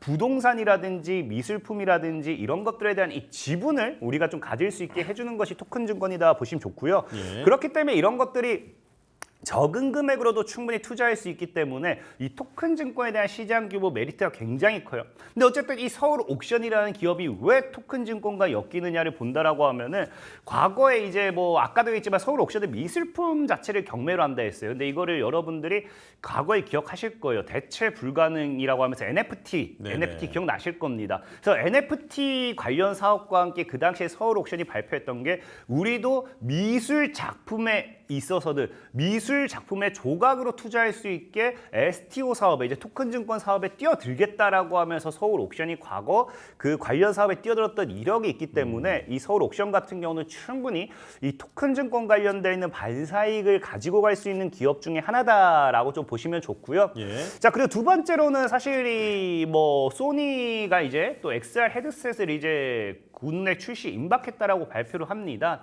근데 사실 뭐 이렇게 얘기하면 서울 옥션이 뭐 XR 헤드셋에 있어서 뭐 부품을 납품하나 뭐 어떤 기술력을 가지고 있나라고 할 수도 있는데 사실 전혀 관계는 없어요. 전혀 관계는 없고 다만 이거는 이후에 다시 좀 설명드릴 거고 어쨌든 지금 중요한 거는 이 XR 헤드셋이 소니만 지금 이제 출시 임박한 게 아니라 이제 하반기 같은 경우는요. 삼성이라든지 메타 같은 경우도 이제 출시를 하겠다라고 이야기를 했어요. 여러분들 기억날 거예요. 삼성 이제 XR 헤드셋 지난 이제 상반기에는 이제 구글의 이제 비전 프로가 이제 공개가 되었고 판매가 되었고 이제 하반기에는 애플. 그렇죠. 구글의 애플입니다. 애플의 비전 프로가 공개가 돼서 판매가 되었고요. 이제 삼성 같은 경우는 그 당시에 갤럭시 링에 집중한다라고 하면서 하반기에 XR 헤드셋을 공개를 했습니다. 그러다 보니까 역시나 이 XR 헤드셋 관련해 가지고서 이 가상현실, 증강현실 이런 것들이 또 시장의 반사이익을 받을 수밖에 없어요. 저희도 얘기했지만 결국에 XR 헤드셋이라는 거는 뭐 이런 XR 헤드셋이라는 건 결국에 이 플랫폼이라든지 이런 거라 분명히 말씀드렸거든요. 헤드셋만 놓고 본다라고 할 수 있는 게 아무것도 없어요. 무언가 어쨌든 뭐 이 컨텐츠라든지 플랫폼이 있어야 되는 건데 전에도 말했다시피 이런 증강현실, 가상현실에 있어서 가장 기본적으로서 깔려질 수 있는 이 플랫폼 같은 경우는 메타버스라고 분명히 말씀을 드렸어요. 그래서 XR 헤드셋이라는 게 출시가 되게 된다고 하면은 뭐 증강현실이네 가상현실이네 과거에도 뭐 사실 뭐 우리 VR, XR 이런 이야기가 나오면서 사실 헤드셋 출시도 안 했지만 그 당시에 메타버스 열풍도 여러분들 불었던 거 기억하실 겁니다. 그러다 보니까 사실 이 서울 옥션 같은 경우는 이제 XR 헤드셋에 대한 엄청난 집중적인 반사이익이다라고 표현할 수 없고요. XR 헤드셋이 출시가 된다라고 하면 다시 이 컨텐츠 관련돼 있어서 플랫폼 관련돼 있어서 메타버스 관련돼 있는 시장이 또다시 떠오를 수밖에 없다라는 겁니다. 그런 관점에서 봤을 때 이 메타버스 관련되어 있는 뭐 사업을 진행한다든지 뭐 메타버스 관련되어 있는 컨텐츠를 만든다든지 이런 기업들이 다시 한번 반사익을 가지고서 갈 수밖에 없어요. 근데 서울 옥션 같은 경우는 사실 뭐 이게 뭐 엄청나게 메타버스 관련되어 있는 컨텐츠를 만든다 뭐 사실 이런 건 아니에요. 근데 아까 앞서 얘기했다시피 뭐 한다? 이 과거에 이제 서울 옥션이 NFT 사업이라든지 이런 걸 뛰어들었다 했잖아요. 그러면서 이 NFT 관련해 가지고 메타버스 사업까지 같이 뛰어들었습니다. 그렇기 때문에 결국에는 이 메타버스에 대한 이 직접적인 이 컨텐츠는 없다 하더라도 이 기업이 메타버스 관련되어 있어서 뭐 하나라도 0.1%라도 걸쳐져 있는 게 있다라고 하면은 우리나라 국내 주식시장은 뭐 한다? 이걸 엮어서 끌어올린다라는 거거든요. 그렇기 때문에 여기에 대한 반사익을 좀 노려볼 수 있지 않나 좀 생각해보고 있고요. 네. 그리고 이제 서울 옥션의 마지막으로는 이게 사실 지금 하필 뭐 이런 뭐 금융위의 뭐 토큰 증권 이런 것도 중요하긴 한데 결국에 이 기업 같은 경우도 3년 주기로 강한 상방 시세가 나와줬다라는 거예요. 그래서 실질적으로 우리가 차트를 보면 이제 차트를 보면 좀 설명드리겠지만 서울 옥션이라는 종목의 차트를 볼게요. 그래서 지금 이게 월봉 차트라고 보시면 좋습니다. 월봉 차트, 뭐 연봉 차트, 월봉 차트 보시면 좋은데 자, 보면 알겠지만 과거에도 하방 추세를 시작하고 나서 1년, 2년, 3년 차에 바닥 찍고 거의 한 2배 정도 올라갔어요. 그리고 역시 다 하방 추세 찍고 1년, 2년, 3년 차 찍고 2배, 뭐 2배가 아니죠. 3년 차 찍고 지금 한 7배 정도 올라갔습니다. 그 1년, 2년, 3년. 그러니까 정확하게 하방이 시작되고 나서 3년이라는 거예요. 그래서 지금 하방이 시작되고 나서 3년 차가 되었기 때문에 물론 이번 연도 끝날 때까지 하방이 유지가 돼도 3년 차는 맞아요. 하지만 어찌됐든지 3년 차가 된 이 시점에서 차트가 과거에 5,000원대를 강력하게 지켜주는 구간이라고 하면은 5,000원까지 열어놓고 분할 매수를 잘했을 때는 이거 충분히 먹고 나온 데 있어서 어렵지 않을 거다. 시간이 걸린다 하더라도 분명히 수익 보는 거 어렵지 않을 거다 좀 생각해보고 있고요. 그러다 보니까 지금 서울 옥션 같은 경우도 지금 뭐 7,250원 아래서 여러분들이 여유롭게 매수할 수 있는 포지션 타점 나올 거라 생각을 하고 있어요. 오늘 좀 빠지더라고요. 예, 오히려 이렇게 빠질 때 매매하는 게 저 더 좋다 생각합니다. 특히나 사실상의 서울 옥션이라는 종목이 지금 뭐 갭을 띄웠기 때문에 갭 메꾸는 구간까지 사실 뭐 오늘 7,000원 아래로 준다고 하면 제일 베스트라 생각하지만 아직 뭐 주지 않았기 때문에 뭐 7,250원 지금도 뭐 7,100원이니까 여유롭게 분할매 포지션 잡으면 좋을 것 같고요. 네. 자, 목표 가격은 아까도 얘기했지만 일단은 뭐 과거 2배 정도 늘 3년마다 못해도 2배는 올라간다 했습니다. 하방 추세 타고 나서. 그래서 2배 정도 15,000 정도 보시면 좋을 것 같고요. 손절 가격은 5,000대를 지켜주는 구간을 봐야 되니까 5,000원을 잡고 대응하시면 되겠다 말씀을 드리겠습니다. 네, 자, 첫 번째 종목은 서울 옥션이었습니다. 언제나 강태공 전문가가 강조하는 것처럼 손절가에 대해서는 꼭 기억을 해두셔야 한다는 점 명심을 해주시고요. 자, 이제 두 번째 종목 보겠습니다. 키워드부터 띄워주실까요? 자, 나 좀 데리러 와. 이번에 또 어떤 연기를 해주실지 기대가 됩니다. 근데 이거는 좀 설명드리기 앞서서 예. 하나 제가 이거를 좀 안 좋게 보신 분도 있을 것 같은데 비하하려는 표현은 아니고 예. 그냥 좀 이렇게 표현하는 거다. 벌써 그냥, 걱정이 됩니다. 잘 하시라고 그냥 한가 오해하지 않았으면 좋겠습니다. 저는 네네. 모든 걸 다 사랑하고 뭐 이 직업에 귀천도 없다 생각하고 있고요. 빈부격차 이게 뭐가 중요합니까? 대체 무슨 말씀하시려고? 그래서 우리 그 있잖아요. 보통 남자들 이제 친구가 또 이제 차 샀다고 막 그러는 거예요. 예. 야, 너 차 샀어. 야, 우리 놀러 가자. 야, 우리 헌팅도 하고 놀러 가자. 좀 데리러 와봐. 해서 이제 딱 차를 딱 타려고 딱 보는데 K3 이렇게 되는 거예요. 뭔지 알죠? 야, 놀라면은 적어도 독일 3사는 가고 K3 그런 종목입니다. 그렇군요. K3 좋은 차잖아요. 그렇죠? 좋은 차입니다. 네. 저는 국산차 사랑합니다. 맞습니다. 자, 명차 K3의 이름이 들어가 있는 이 종목의 이름은 뭘까요? 자, 띄워보겠습니다. 네, K3i였습니다. 자동차주 전혀 아닙니다. 아닙니다. 이 기업 같은 경우는요. 전형적인 AR이라든지 VR이라든지 MR이라든지 뭐 이런 이 여러분들 그 아까 얘기했던 사실 뭐 그 가상현실, 증강현실 관련되어 있는 수혜주예요. 근데 제가 이거를 뭐 아까 앞에서는 대충 설명드리긴 했지만 전에도 제가 한번 말씀드렸을 겁니다. 사실 제가 뭐 나는 뭐 증강현실 아이러브야, 나는 2차전지 아이러브야 해서 제가 종목을 들고 오는 게 아니라 전 차트를 보고 나서 여러분들에게 단기간의 상승에 대한 이런 기대가 있다고 한번 설명을 드리는 건데 이 마침 뽑아놓고 보니까 관련된 섹터가 앞에도 사실 얘기했지만 뭐 굳이 엮자고 하면 서울 옥션 같은 경우도 XR 헤드셋과 함께 증강현실 관련된 모멘텀이 엮인다고 말씀을 드렸어요. 근데 K3i 같은 경우도 오늘 소개시켜드리려고 이제 보니까 증강현실, 가상현실, AR, VR, XR 이런 게 엮이거든요. 그러면은 아마 조만간이나 XR 관련되어 있는 부분에 있어서 또 시세 분출이라든지 이슈가 나와줄 수 있기 때문에 이 부분은 여러분들이 한번 이 K3i라든지 서울 옥션이라든지 이런 종목을 매수하지 않는다 하더라도 좀 참고하시면 좋겠다라고 좀 말씀드리면서 키워드 보시면서 좀 또 설명드리도록 하겠습니다. 좋습니다. 자, 준비해 오신 세 가지 내용 띄워보겠습니다. 예. 그래서 이거는 뭐 아까 사실 말씀드렸을 거예요. 이제 XR 헤드셋을 출시하겠다. 삼성과 메타가 이제 출시하겠다. 이제 하반기 출시 예정이다라고 얘기했는데 또 이 내용은 비슷하면서 다른 거예요. 이제 기존에는 삼성이 독자적으로 뭘 했냐고 하면요. XR 헤드셋을 출시하겠다였던 거고요.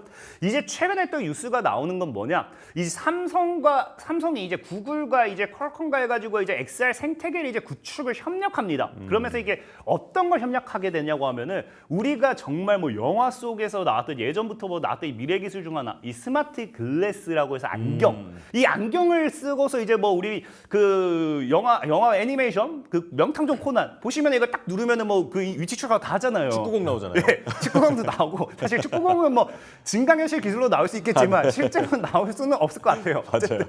어쨌든 이렇게 딱 하면은 뭐 이 위치 추적도 하고 막 길도 찾아다니고 그런 뭐다 이 XR 헤드셋에 있어서 이 기업 자체가 이제 삼성이 이제 이런 걸 또 생태계 구축하겠다라고 이제 발표를 했습니다. 그러다 보니까 K3i 같은 경우는요. 원래도 이제 XR 관련되는 이 컨텐츠를 개발, 뭐 제작하는 기업이에요. 그래서 아까 뭐 얘기했을 때는 이 메타버스라든지 이런 전에도 얘기했지만 일본에서 굉장히 비전 프로가 IC 막 이렇게 막 이 안 좋은 비하 막 표현 나오는 이유가 막상 까놓고 보니까 컨텐츠가 없기 때문이라 분명히 말씀을 드렸거든요. 그러다 보면 결국에 XR이라든지 이런 이 헤드셋이 될 수도 있고 이제 앞으로 나와줄 이런 이 글래스, 이제 안경이 될 수도 있고 어쨌든 중요한 건 이런 것들이 결국에는 뭐다? 컨텐츠가 굉장히 다채롭게 채워져야 된다는 건데 그러다 보니까 지금 이제 K3i 같은 경우는 지금 이 XR 관련에 있어가지고 컨텐츠 제작에 있어서 반사익 수혜를 받을 수 있는 그런 기업이다라고 좀 보시면 좋을 것 같아요. 그렇기 때문에 앞으로 뭐 사실 뭐 당장 이 XR 글래스가 뭐 나오지 않는다 하더라도 지금 이제 뭐 아까 얘기했다시피 하반기에 삼성과 지금 삼성 같은 경우도 어찌됐든지 이런 이 그 XR 헤드셋을 지금 출시 예정이기 때문에 여기 이 그 다음부터도 쭉쭉쭉 이슈를 받았을 때는 뭐 정말 우리가 시장에 그런 거 있잖아요. 뭐 가야 될 테마가 없다고 하면은 하반기 출시하고 나서 내년 초까지도 갈 수 있는 게 이런 이슈라고 생각하고 있습니다. 그렇기 때문에 XR 헤드셋 관련되는 반사익 모멘텀으로 또 보시면 좋을 것 같고요. 그리고 이제 두 번째로는 이 K3i라는 종목 자체가 이제 이 딥페이크 관련되어 있는 이런 것들에 이슈 받을 수 있는 게 여러분들도 알다시피 정부가 이제 딥페이크의 요구에 대해서 너무 이 강화하겠다라는 이 대응을 강화하겠다. 뭐 사실 뭐 전쟁을 선포까지는 아니긴 하지만 거의 그런 수준으로 대응을 강화하겠다라는 이야기가 많아요. 사실 굉장히 말도 안 되는 범죄도 이용이 많이 되고 있고요. 그러다 보니까 이 딥페이크 관련돼 있어서는 과거에도 보안 관련 수혜주들이 많이 올랐다라고 분명히 말씀을 드렸어요. 근데 K3i 같은 경우는 뭐 그 당장에 앞서서는 AR이라든지 VR, XR 관련된 이런 반사익 모멘텀 이런 플랫폼을 컨텐츠 제작하는 기업이다 말씀드렸지만 사실 원래 이 기업 자체가 설립이 되었을 때는 2000년도 초, 이 당시에 2000년도 초에 K3i가 뭐 XR 관련되는 컨텐츠를 개발하겠어요. 있지도 않은 기술이었는데. 그러니까 이 기업 자체가 원래 설립되었을 때는요. 웹을 기반으로 하는 이제 IT, 시스템 솔루션 관련되는 이런 관련되는 반사익으로서 기업 사업을 진행하고 있었고요. 추후에 이 기업이 점차 성장하면서 최근에 들어서 이제 XR 관련되는 이 미래 사업에 대한 투자까지 진행하면서 콘텐츠를 개발하고 있다라 보시면 좋아요. 그러니까 원래 이 K3i 시스템 같은 경우는 웹 관련되는 웹 기반이기 때문에 여기에 필수적으로 따라오는 게 뭐였다? 유해 정보 차단 프로그램. 사실 뭐 보안이라기보다는 사실 보안과는 좀 달라요. 여러분들 우리 어릴 때 다들 경험해봤을 겁니다. 인터넷을 어떻게 들어가려고 하는데 이건 유해정보 사이트입니다. 딱 뜨는 거 많이 봤을 거예요. 전 경험 안 해봤는데요. 경험 안 해보셨나요? 네. 저는 너무 일찍 경험해봐서. 어쨌든 사실 이게 뭐 그 보안과는 다른 이유가 그걸 또 뚫고 찾아가는 사람들이 있어요. 아, 예, 예, 우회하는 맞아요. 방법이 있어요. 맞아요. 그러다 보니까 이게 딥페이크 관련되어 있어서 정말로 엄청나게 직접적인 수혜는 아니다라고 볼 수 있지만 어쨌든 유해 정보 차단 이런 것들 자체가 결국에는 반사이익으로서 또 엮이는 그런 기업이기 때문에 여기에 대해서 추가적인 뭐 반사이익 모멘텀, 딥페이크와의 이런 전쟁이라기보다 어쨌든 대응이 강함에 있어서 지속적인 이 수혜를 받을 수밖에 없지 않나 좀 말씀을 드리고 싶고요. 예. 그리고 지금 뭐 마지막으로는 제가 예전에 얘기했을 겁니다. 이 주가라는 게 사실 사람들이 지금 뭐 사야 될까요? 막 물어봐요. 그럼 저는 지금 아무거나 사도 된다. 어차피 증시올라 올라간다는데 꼭 그런 분들이 묻는 게 뭐 고점 대비해 가지고 뭐 그 저점에서 막 300~400% 올라갔다 막 500% 올라갔다 무너진 종목이 지금 많이 빠졌으니까 사도 될까요? 물어보는데 지금은 그런 종목 사는 게 아니라 고점을 만들지 못했던 종목이 내리 하락으로 가고 있던 그런 종목을 살 때거든요. 근데 K3i 같은 경우는 공모가가 15,000원이에요. 공모가가 15,500원인가 그렇습니다. 15,500원인데 지금 공모 이후에 내리 하방으로밖에 간 적이 없습니다. 그러니까 공모가 대비해서 지금 거의 약 반토막이라고 좀 볼 수 있겠죠. 지금 네. 8,000원대에 가고 있기 때문에 약 16,000원 대비해서는 반토막 정도 이제 흐르는 자리다 보니까 지금 이 주가를 여러분들이 매매했을 때 앞으로 이제 금리 인하라는 모멘텀이라든지 정말 증시가 점차 바닥을 딛고 상방으로 이제 올라가줬을 때는 공모가까지만 회복을 해줘도 몇 배, 2배 이상의 수익을 노릴 수 있다는 거예요. 그렇기 네. 때문에 K3i라는 종목 보시면 좋을 것 같고요. 자, 지금 일봉상 흐름을 봤을 때도 지금 뭐 상장되자마자 그냥 나락이었습니다. 상장되자마자 나락이었고 지금 그 뒤로 계속 흐르고 있어요. 흐르고 있다 보니까 사실은 시장이 불안정해서 더 흐를 수도 있긴 해요. 그렇기 때문에 뭐 보수적으로 접근하면 되는 거고 다만 지금 8,500원 아래서 매수를 진행했을 때는 저는 목표가가 아까 얘기했다시피 그 15,500원이 공모가예요. 그리고 신고가까지 본다 했을 때는 16,000원 정도까지 기본으로 볼 수 있고 뭐 2만 원까지 볼 수 있다 생각을 하고 있습니다. 그래서 일단 16,000원 정도 보셨으면 좋겠고요. 손절 가격은 지금 자리에서 사실 뭐 보통의 이런 자리에서 최저를 찍었잖아요. 그럼 그냥 딱 한가 한 번 정도, 그래서 한 6,000원 정도 대 선까지 보시면은 충분히 이제 분할 매수 잘 했을 때는 수익 보고 나오는 건 어렵지 않을 거다 좀 말씀을 드리겠습니다. 네, 8,500원 이하 매수가, 목표가는 16,000원 이상, 그리고 손절가는 6,000원 꼭 기억하셨으면 좋겠고요. 자, 이제 지난번에 꼽아주셨던 양지사 보겠습니다. 최고가 기준으로는 20% 수익률을 달성했는데 한번 리뷰해 주실까요? 그러니까 양지사 같은 경우도 저희도 얘기했지만 이거는 사야 될 이유가 없지만 그냥 시장이 안 좋으면 올라간다 분명히 말씀을 드렸어요. 네네. 그래서 시장이 그러니까 약간 뭐 인버스 같은 느낌으로 사놓으면은 양지사는 시장이 안 좋을 때다 움직이는 걸 분명히 말씀을 드렸고 지금 사실 보면은 갭이 띄워놓은 상태에서 지금 저항 물량을 소화시키고 있기 때문에 이게 사실 지금 제일 중요한 자리예요. 갭을 만약에 메꾸러 갈 수도 있는데 갭을 안 메꾸는 순간은 이 저항 물량 소화하고 15,000원에서 2만 원까지 다이렉트 갈 수도 있습니다. 그렇기 때문에 지금 9,500원대를 무너뜨리지 않는다라고 하면 저는 일단 15,000원까지는 홀딩하셔도 괜찮겠다 좀 말씀을 드리겠습니다. 네, 홀딩 의견을 주셨고요. 그러면 이번엔 오토엔 보겠습니다. 최고가 기준으로는 45% 수익률이 나왔는데요. 추가 전략 들려주시죠. 제가 분명히 말씀드렸을 겁니다. 자율주행 보셔야 된다고. 예. 오토엔 같은 경우는 아직도 시작하지 않았다고 좀 생각해요. 지금 보면은 바닥에서 완전 대량 거래 터뜨렸고요. 지금 지켜줘야 될 자리 지키고 있습니다. 이거 7,000원 지금 돌파하는 순간이 시작이라 생각하고 있고요. 10,000원 위로는 보셔도 괜찮을 것 같다라고 좀 말씀드리면서 홀딩 전략 유효하다 말씀을 드리겠습니다. 네, 양지사, 오토엔 지난번에 꼽아주셨던 종목인데 둘 다 홀딩 의견을 들려주셨습니다. 자, 여기까지 말씀 나누겠습니다. 강태공 전문가와 함께했습니다. 고맙습니다. 감사합니다.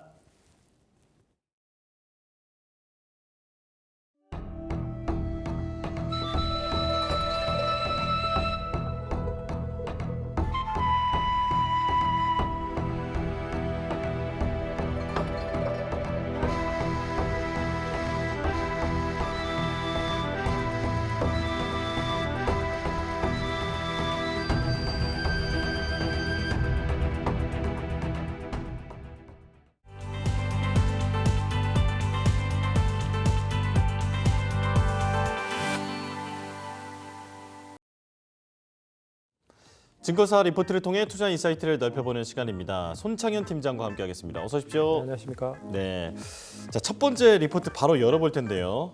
어제 시장을 뜨겁게 달궜던 카지노 관련주입니다. 자, 강원랜드를 가지고 오셨는데요. 다올투자증권 목표가는 21,000원 상향 의견이 나왔습니다. 자, 규모와 대상 등 카지노 규제 완화 수혜, 영업장 확장, 시간 매출 총량제 수정, 글로벌 카지노 수준 베팅 한도 조정, 그리고 2조 4천억 원 투자로 사업 확장을 미리 준비해왔다. 자, 이러면서 상향 의견이 나왔는데 자, 어제 그 카지노 관련해서 정책이 발표가 되면서 카지노 관련주들이 뜨거운 관심을 받았잖아요. 자, 이쪽 업황에 대해서 한번 들려주실까요? 이게 이제 코로나 때 문매를 맞은 사업 중에 하나가 코로나 관련된 유일하게 이제 카지노 관련된 종목이라고 생각을 할 수가 있을 것 같습니다. 네.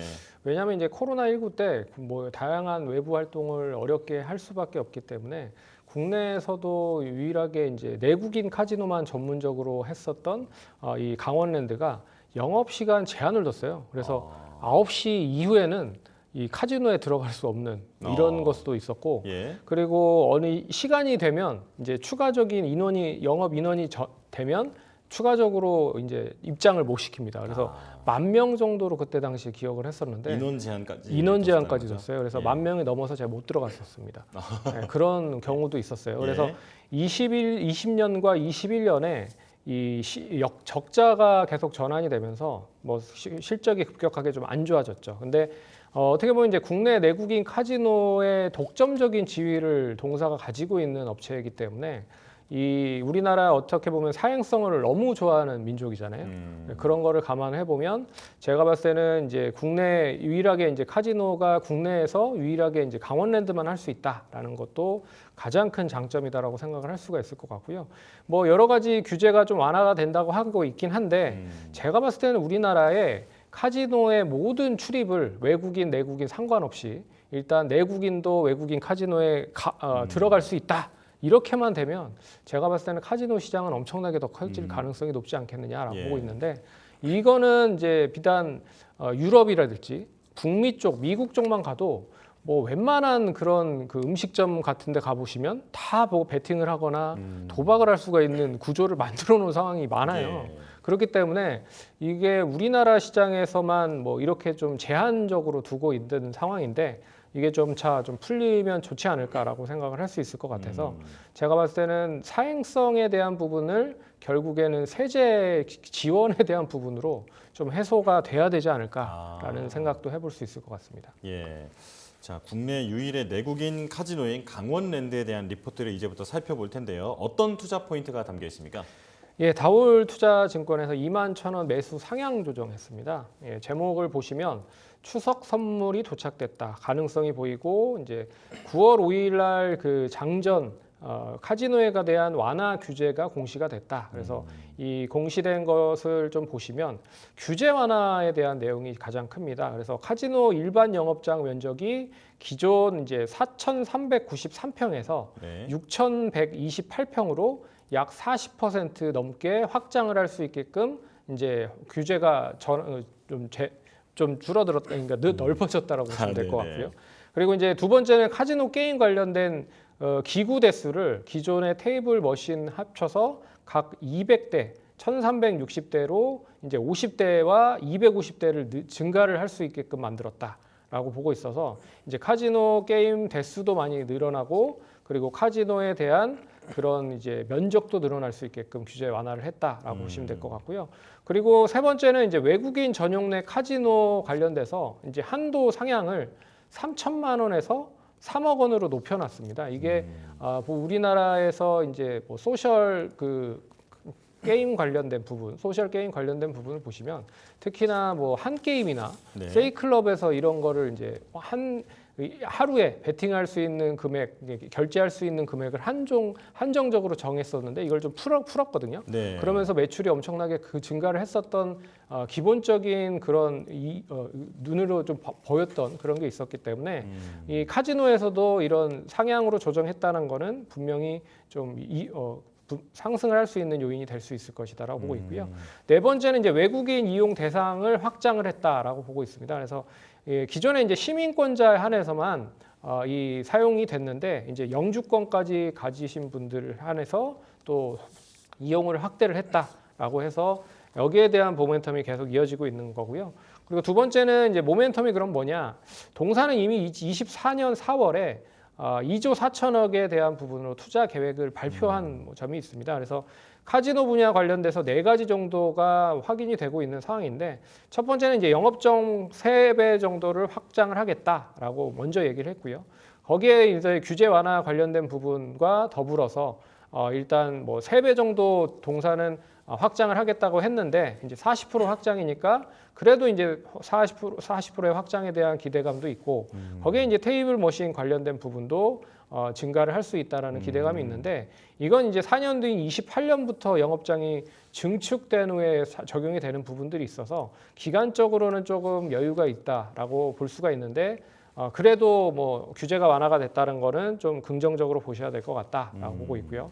두 번째는 이제 글로벌 카지노 수준 관련된 베팅 한도 조정 관련된 부분인데 이것도 이미 동사가 여러 가지 부분으로 개정을 좀 하려고 준비를 했었다. 근데 25년부터 적용될 예정이었었던 이런 외국인 전체 방문객 관련된 부분에서 이 1% 정도밖에 매출 구정이 되지 않고 있는 상황입니다. 그래서 이 베팅 한도 조정 관련돼서도 동사가 준비를 했었지만 수혜가 얼마만큼 클지는 일단 뭐 1% 정도밖에 되지 않기 때문에 큰 영향은 없을 것이다라고 보고 있는 것 같고요. 그리고 시간 총량제 관련된 부분은 이게 이제 일정 시간이 되면 영업 시간을 아예 자체 휴장을 해버립니다. 그래서 이 새벽에 이제 영업 시간이 끝나고 이제 다시 이제 개장을 한다라고 했을 때 다시 개장을 하는 경우가 많은데요. 아예 이거를 이제 24시간으로 자체 휴장을 이제 없애버릴 가능성도 있다라고 하는 것도 눈여겨 보셔야 될 것 같고, 그리고 매출 총량제 제외 추진 관련된 부분도 좀 눈여겨 보셔야 될 것 같습니다. 이거는 매출이 어느 정도 되면 그 이상은 이제 사업을 하지 못하도록 영업 자체를 이제 규제를 하는 것을 말하는데, 이 정부 쪽에서도 이런 거를 좀 규제가 완화가 되면 좀 풀어질 가능성도 높다라고 볼 수 있을 것 같아서 동사가 준비하고 있는 것도 있고 규제 완화도 어느 정도 예측을 할 수 있는 부분들이 없지 않아 있어서 조금 더 긍정적으로 뭐 좀 시각을 좀 바라보셔야 될 것 같고, 거기에 이제 밸류업 관련된 부분도 본격적으로 논의를 하려고 준비를 하고 있는 것 같습니다. 그래서 이 어떠한 이제 밸류업 관련된 이야기가 나올지도 한번 눈여겨 보시면 좋을 것 같다, 그렇게 좀 말씀드리겠습니다. 네, 카지노 규제 완화에 대해서는 그 내용은 아마 투자자 여러분도 많이 알고 계실 것 같은데, 저는 말씀 들으면서 예전에 소개해 주셨던 기업들 중에서 이런 카지노에 디스플레이 납품한다든지 네. 이런 회사들도 있었는데 그런 종목들도 좀 수혜를 받겠죠? 당연하죠. 예, 토비스였을 거예요. 예, 맞아요, 토비스였을 거고, 이 카지노에 직접적으로 이제 부분뿐만 아니라 이제 간접적으로 여러 가지 디스플레이라든지 뭐 이런 거를 공급을 하는 업체들도 당연히 수혜를 받을 가능성이 높습니다. 이제 슬롯 머신 자체를 좀 넓히고 슬롯 머신을 이제 많이 더 늘어날 수밖에 없는 그런 규제를 완화를 했기 때문에, 그렇다라고 하면 이제 강원랜드도 역시 해당을 할 수 있다라고 좀 볼 수 있을 것 같아서, 이게 이제 기간이 28년 정도로 4년 정도 텀이 있기 때문에 시간은 좀 많이 걸릴 수 있다라고 좀 보고 있지만, 미리미리 준비한다라고 봤을 때는 계속 뭐 이 관련된 매출이 늘어날 수 있는 구조로 이 관련주들도 한번 지켜보면 좋지 않을까, 그렇게 좀 말씀드리겠습니다. 네, 자 그렇다면 리포트 바깥에 있는 내용도 들어보겠습니다. 예, 동사가 이제 카지노에 주로 많이 그 매출이 구성이 되어 있는 상황이에요. 예. 근데 동사가 매출 구성이 한 86%가 카지노에 형성이 되긴 하지만 그래도 호텔 관련된 게 한 7%, 약 6.65% 정도 되고요. 그리고 콘도가 2.29%, 그리고 골프장이 0.4% 정도 매출이 구성이 되고, 그리고 스키장이 1.9%, 워터월드가 0.46% 이 매출 구성이 됩니다. 2분기 기준으로 봤을 때. 근데 뭐 이 2분기에서 3분기로 넘어가는 시즌이고 이제 하반기로 넘어가는 시즌이기 때문에 결국에 이제 스키장에 대한 매출 구조가 계속 높아질 가능성이 높아서 동사도 이제 여름 워터월드 관련된 부분보다는 겨울에 대한 수혜가 이어질 가능성이 높기 때문에 이것도 한번 눈여겨 보셔야 될 것 같고요. 그리고 동사의 최대 주주가 결국에는 국가입니다. 한국광해공업공단이라고 해서 이 국가가 소유하고 있다라고 하는 점을 이게 이제 긍정적인 매력적인 포인트로 뭐 작용할 수가 있지만, 이게 만약에 이제 민영화돼서 일반 기업들에게 풀린다라고 하면 이것도 하나 제가 봤을 때는 좀 긍정적으로 해석을 해야 될 필요가 있다. 그래서 해외 쪽에 지금 굵직한 카지노 기업이 국내 쪽 강원랜드 쪽에 지분 투자로 들어오면서 여러 가지 사업을 병행을 하려고 한다라는 것도 만약에 있다라고 하면 좀 재평가를 받을 가능성이 높다. 그리고 만약에 이 업체가 이제 민영화가 된다라고 하는 것도 좀 긍정적인 모멘텀이 될 수 있지 않을까, 그렇게 좀 봐야 될 것 같습니다. 예. 자 그렇다면 이제 적정 목표가를 볼게요. 목표가는 21,000원인데 어떻게 보십니까? 예, 이게 그 기존 다울투자증권에서는 PER 10배 정도로 체크를 해서 13배 정도 생각을 해서 21,000원으로 상향 조정을 했다라고 보시면 될 것 같습니다. 근데 뭐 계산 수익성적인 부분으로 계산을 해보면 어제 종가 기준으로 한 9.3배 정도 수준인 것 같아요. 그래서 네. 가격적으로는 그렇게 나쁘지는 않은 가격이다라고 말씀드릴 수 있을 것 같아서 제가 봤을 때는 이제 기술적인 포인트로 보시면 어제 장대 양봉이 나왔고 오늘 네. 장대 음봉이 나왔죠. 그러면 결국엔 이 갭에 대한 거를 메우는지가 중요하다라고 볼 수가 있을 것 같습니다. 그래서 이 갭에 대한 거를 메우기 전까지는 추가적인 추이는 우상향으로 이어질 가능성이 높다. 하지만 갭을 메운다라고 하면 갭 메우고 나서 추가적으로 하락도 할 수 있으니까 변동성을 좀 조심하게 보시면 좋을 것 같고요. 단기적인 것보다는 좀 중장기적인 포지션으로 보면서 1차적인 목표가는 이 18,610원을 좀 돌파한 19,000원 정도까지는 한번 1차적으로 보자라고 말씀드리겠는데 월봉상 보시면 이게 주가가 엄청나게 많이 하락을 했습니다. 네. 이제 여기에서 지금 2달, 3달 이제 올라가서 이렇게 올라간 것처럼 보이니까 뭐 그렇게 크게 많이 올라간 건 아닌 것 같다. 그리고 실적이 돌아서고 있다라는 것도 좀 눈여겨 보셔야 될 부분이고 규제 완화에 대한 건 중장기적인 모멘텀으로 보시면 좋을 것 같다. 그렇게 좀 말씀드리겠습니다. 네, 가격은 괜찮은 자리 같다. 자, 1차적 기술적 목표가는 19,000원. 향후에는 24,000원대까지도 볼 수 있겠다 설명을 해주셨습니다. 자, 그럼 두 번째 볼게요. 이번엔 펌텍 코리아인데요. 현대차 증권이고 목표가는 제시되지 않았습니다. 자, 일회성 비용이 발생했는데도 분기 최대 실적을 기록했고 중소형 인디 브랜드향 고객사 수출 강세, 폭발적 수주, 스틱 펌프 튜브 쇼티지가 발생하고 있다. 수주 대응 위해서 적극적인 캐파 확보 노력을 하고 있는데 이게 긍정적으로 평가된다 말씀을 해주셨습니다. 화장품 용기 제조업체잖아요. 네. 펌텍 코리아. 자, 지금 이제 화장품 성장성이 여전하다는 걸 최근에 주가를 보더라도 좀 계속 보여주고 있고 또 수출 데이터도 잘 나오고 있는데요. 자, 이제는 화장품뿐 아니라 주변 관련 산업도 좀 함께 살펴봐야 할 때라고 볼 수 있겠죠. 이게 이제 그 뭐 경제적인 효과로 뭐 얘기를 드리지만 좀 유식하게 좀 얘기를 해드리면 네. 다운스트림 효과라고 하거든요. 다운스트림. 다운스트림이 뭐냐면 일반적으로 이제 상류 부분 사업이 확대가 되면 하류에 있는 부분에 대한 것도 이제 영향이 커진다라고 생각을 하시면 될 것 같아요. 네. 쉽게 말해서 청바지를 파는데 어떻게 보면 광부가 돈을 많이 벌잖아요. 근데 광산에서 예. 황금을 캐는 사람이 돈을 많이 버니까. 광부를 많이 캐잖아요. 네. 죄송한데 어찌됐든 네. 그런데 이제 그 부분 청바지를 파는 사람도 이제 돈을 많이 벌 수 있다는 거죠. 그러니까 광부가 광산에서 뭘 캐서 이제 돈을 많이 벌었을 그렇죠. 때 그 사람들이 청바지를 주로 입으니까 그렇죠. 예, 청바지 산업도 잘 되더라. 네. 그렇게 보시면 될 것 같아요. 쉽게 설명을 해드린다고 했는데 좀 어렵네요. 예. 그래서 화장품 사업도 마찬가지라고 생각을 하시면 될 것 같습니다. 최근에 뭐 인디 브랜드 제품이 엄청나게 많이 팔리고 있는 상황이기 때문에 인디 브랜드가 이제 다품종 소량 생산을 많이 하는 그런 생산을 많이 하는 거잖아요. 그래서 뭐 인플루언서도 많아지고 있기 때문에 결국엔 이거를 다 맞춘다고 했을 때는 다품종 소량 생산으로 이제 다양한 용기라든지 다양한 뭐 관련된 부수제들이 판매가 될 수 있다라는 거죠. 그래서 기존의 뭐 화장품 업체들이 관련된 제품들을 많이 팔고 있고 하는 상황이지만 거기에서 여기 여러 가지 용기류라든지 튜브류 그리고 컴팩트류 관련된 부분도 계속 많이 판매가 될 수밖에 없다라고 하는 부분으로 보시면 좋을 것 같고 그렇기 때문에 동사 같은 그런 기업들은 이제 한쪽에만 판매가 되는 게 아니라 뭐 이 관련된 그런 브랜드에도 팔고 중소형 브랜드에도 팔고 인디 브랜드에도 팔고 다양한 곳에 판매를 좀 진행을 할 수 있다라는 거죠. 그래서 그런 게 장점이다라고 보시면 될 것 같습니다. 네, 이 화장품 용기가 사실 뭐 단순한 케이스가 아니라 그 화장품의 그 성분을 또 보호하기도 하고 또 품질도 유지하기도 하기 때문에 꽤 중요한 역할을 하고 있는데 또 용기 비용도 꽤 나가는 걸로 알고 있습니다. 자, 그래서 오늘 가져오신 것 같은데요. 자, 이제 리포트 내용 좀 살펴볼까요? 예, 현대차증권에서 나왔고요. 그 목표가는 제시를 하진 않은 것 같습니다. 그래서 첫 번째 단락 보시면 이제 2분기 실적 관련된 투자 포인트를 좀 얘기를 해드린 것 같은데 2분기 매출액이 855억이 나왔고요. 그리고 영업이익이 104억 정도 나왔습니다. 이 성수기를 맞아 일회성 비용 6억을 반영했음에도 불구하고 분기 최대 실적을 기록을 했다. 그래서 K뷰티 여팡이 끊이지 않고 있는 상황이고, 그리고 이 펌텍코리아 수혜도 계속되고 있는 상황이다라고 보고 있습니다. 그래서 3분기 상대적으로 적은 영업일수가 예상이 되죠. 그리고 추석이라든지 여러 가지 부분에서 좀 영업일수가 줄어듦에도 불구하고 견조한 실적 유지를 할 가능성이 높다. 그래서 주요 이슈 및 하반기 실적에 대한 전망을 예상을 해봤는데요. 피크아웃을 논하기엔 아직까지 이르다라고 판단이 됐다라고 언급을 하고 있습니다.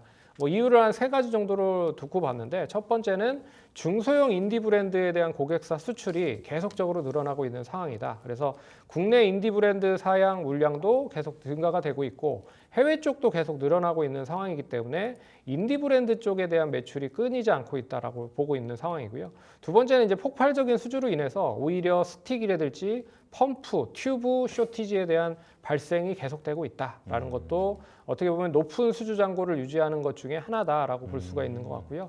세 번째는 이제 고객사에 대한 대량 수주가 증가함에 따라서 레버리지 효과가 뚜렷하게 증가가 되고 있다라고 보고 있습니다. 그래서 이런 거를 다 감안해 봤을 때는 하반기에도 좀 긍정적인 효과를 보일 수 있지 않을까 보고 있고요.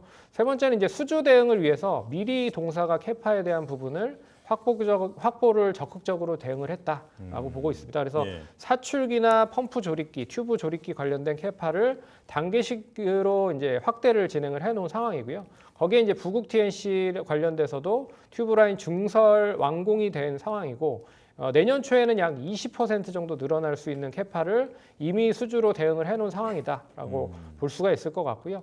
25년에도 역시나 펌텍코리아 제4공장이 준공 예정이 되기 때문에 중장기적인 성장 모멘텀도 가지고 있다라고 보고 있습니다. 그래서 3분기에 대한 매출을 보시면 상대적으로 적은 영업일수에도 불구하고 안정적으로 일단 실적이 뒷받침이 될 수 있을 것이다라고 보고 있고요.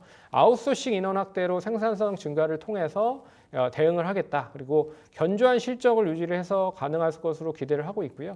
여기에 이제 하반기에 인디 브랜드 향 관련된 부분도 계속적으로 늘어날 수 있을 거라고 보고 있어서 3분기 매출은 앞에서 얘기해드렸듯이만 817억과 영업이익 113억을 기록을 할 것이다라고 보고 있는 것 같습니다. 예. 자, 그렇다면 이제 리포트 바깥에 있는 투자 포인트도 바로 짚어보겠습니다. 예, 동산 이제 자회사가 있어요. 이제 건강식품을 만들고 있는 탈론 내추럴이라고 하는 회사가 있는데, 예. 이 회사가 2분기 매출이 마이너스 25% 정도 감소가 됐고 영업이익이 마이너스 2억으로 적자가 전환이 됐습니다. 근데 동사 뭐 영업이익이 한 350억 정도 나는 회사이기 때문에 그렇게 크게 뭐 걱정할 거리는 없다라고 생각을 하고 있지만, 다만 이제 추가적인 비용이 들거나 이 투자가 본격적으로 더 된다라고 하면 좀 관심 있게 보셔야 될 필요가 있지 않을까 보고 있고요.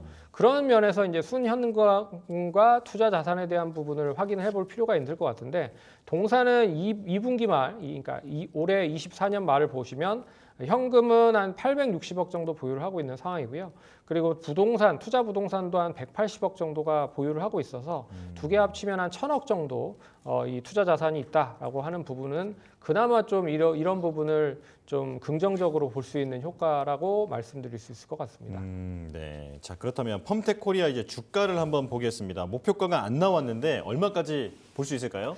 예, 제가 봤을 때는 이제 뭐 예전에 그 한국콜마가 연우라는 회사를 인수를 했습니다. 네. 근데 그때 인수했을 당시가 10배, PER 10배 기준으로 인수를 했거든요. 이제는 상장 폐지를 좀 준비를 하는 걸로 알고 있는데, 네. 이 회사 그래서 이제 펌텍코리아도 10배 정도 수준만 보더라도 한 36,700원 정도는 달성이 될 가능성이 높지 않겠느냐라고 볼 수 있을 것 같아서, 일단 연우에 대한 판매가에 대한 거를 대입시키면 36,700원까지 보시고, 1차적인 기술적인 목표가로 봤을 때는 지금 어느 정도 이제 하락이 진정이 되어 있는 상황이기 때문에 반등으로 좀 전환이 되면 단기적으로는 4만 원 이상까지 갈 수 있을 거라고 보고 있습니다. 그래서 1차적인 목표가는 42,000원으로 한번 제시를 해 보도록 하겠습니다. 네, 자 1차적 기술적 목표가 42,000원 말씀해 주셨습니다. 자, 펌텍코리아까지 들어봤고요. 여기서 말씀 인사 나누도록 하겠습니다. 손창현 팀장과 함께했습니다. 고맙습니다.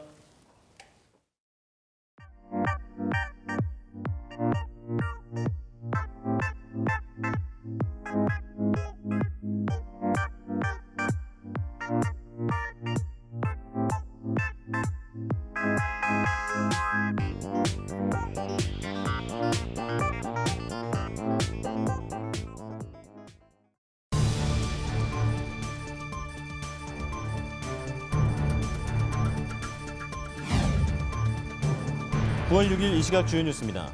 대통령실이 2026년도 의대 정원에 대해 윤석열 대통령이 2,000명 증원을 고집한다는 것은 가짜뉴스라며 증원 규모를 조정할 수 있다는 입장인 것으로 전해졌습니다. 검찰은 손태승 전 우리금융지주 회장 친인척의 부당대출 의혹과 관련해 지난 5일 손 회장의 처남 김모 씨를 체포했다고 밝혔습니다. 김병환 금융위원장은 6일 브리핑에서 정부의 가계부채 관리 강화 기조에는 어떠한 변화도 없다며 상황이 나빠지면 추가적 관리 수단들을 과감히 시행하겠다고 강조했습니다. 미국 정부가 자국 국가 안보에 중요한 최첨단 기술이 중국 등 경쟁국으로 수출되는 것을 막기 위한 새 통제에 나선 가운데 수출 통제 면제국 명단에서 한국이 빠진 데 대해 산업부는 이번 조치가 한국 기업에 주는 영향은 미미한 수준일 것이라고 밝혔습니다. 한국은행에 따르면 지난 2분기 산업대출은 1,941조 6천억 원으로 전분기 말보다 25조 원 증가했지만 증가폭은 축소된 것으로 나타났습니다.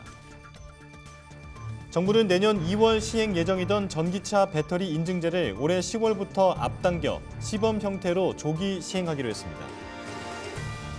국민연금이 미국 샌프란시스코에 사무실을 열면서 뉴욕과 런던, 싱가포르에 이어 네 번째 해외 사무소를 가지게 됐습니다. 삼성전자는 갤럭시 S24 시리즈와 지난해 출시한 주요 모델을 대상으로 갤럭시 AI 신기능 업데이트를 순차적으로 진행한다고 밝혔습니다. 이 시각 주요 뉴스였습니다.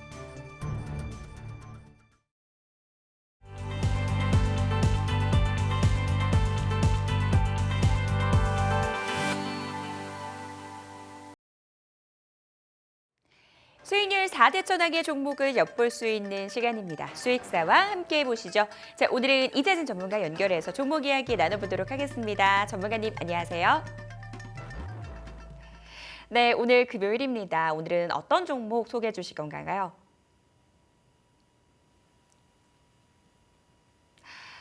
네, 저희가 잠시 기술적인 문제로 오디오에 문제가 있었는데요. 시청자분들께 양해의 말씀 드리겠습니다. 오늘 좀 신나는 금요일이 되면 좋겠는데 시장 분위기가 녹록지가 않습니다. 낙폭이 확대되는 그런 모습 확대되고 있죠. 코스피와 코스닥 모두 양시장 하락세를 기록하고 있고요. 수급적으로 외국인들의 매도 지속되고 있습니다. 다시 한번 전문가님 연결해서 종목 이야기 들어보도록 하겠습니다. 이재진 전문가님 안녕하세요. 네, 안녕하세요. 반갑습니다.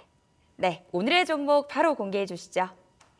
오늘 시청자 여러분들께 말씀드릴 종목은 바로 엘컴텍이라는 기업입니다. 이제 오늘 저녁에 가장 중요한 발표가 남아 있죠. 아마 지겹게 들으셨을 거라 생각이 되는데 미국 고용 지표가 남아 있습니다. 최근 미국의 경기 침체냐 아니냐를 판단할 수 있는 기준을 가지고 이 연준에서 고용을 굉장히 중요하게 뽑게 되면서 우리의 시선도 자연스럽게 고용 지표로 넘어가고 있습니다. 이 속에서 저는 과감하게 좀 종목들을 이제 무리한 종목들을 사시기보다는 가장 안정적인 종목을 사는 게 낫다라고 생각이 들어서 엘컴텍 종목 준비해봤습니다.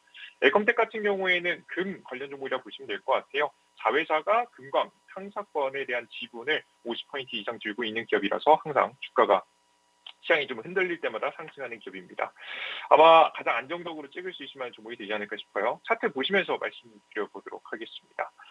자, 화면을 보시면 엘컴텍이라는 기업이 최근에 경기 침체 악재가 나왔을 때 한번 상승했던 이력이 보이시죠? 8월 초에 상승했었는데요. 최근 다시 조정받다가 다시 악재가 나오게 된다면 추가적인 상승이 나올 수 있을 만한 차트 자리입니다.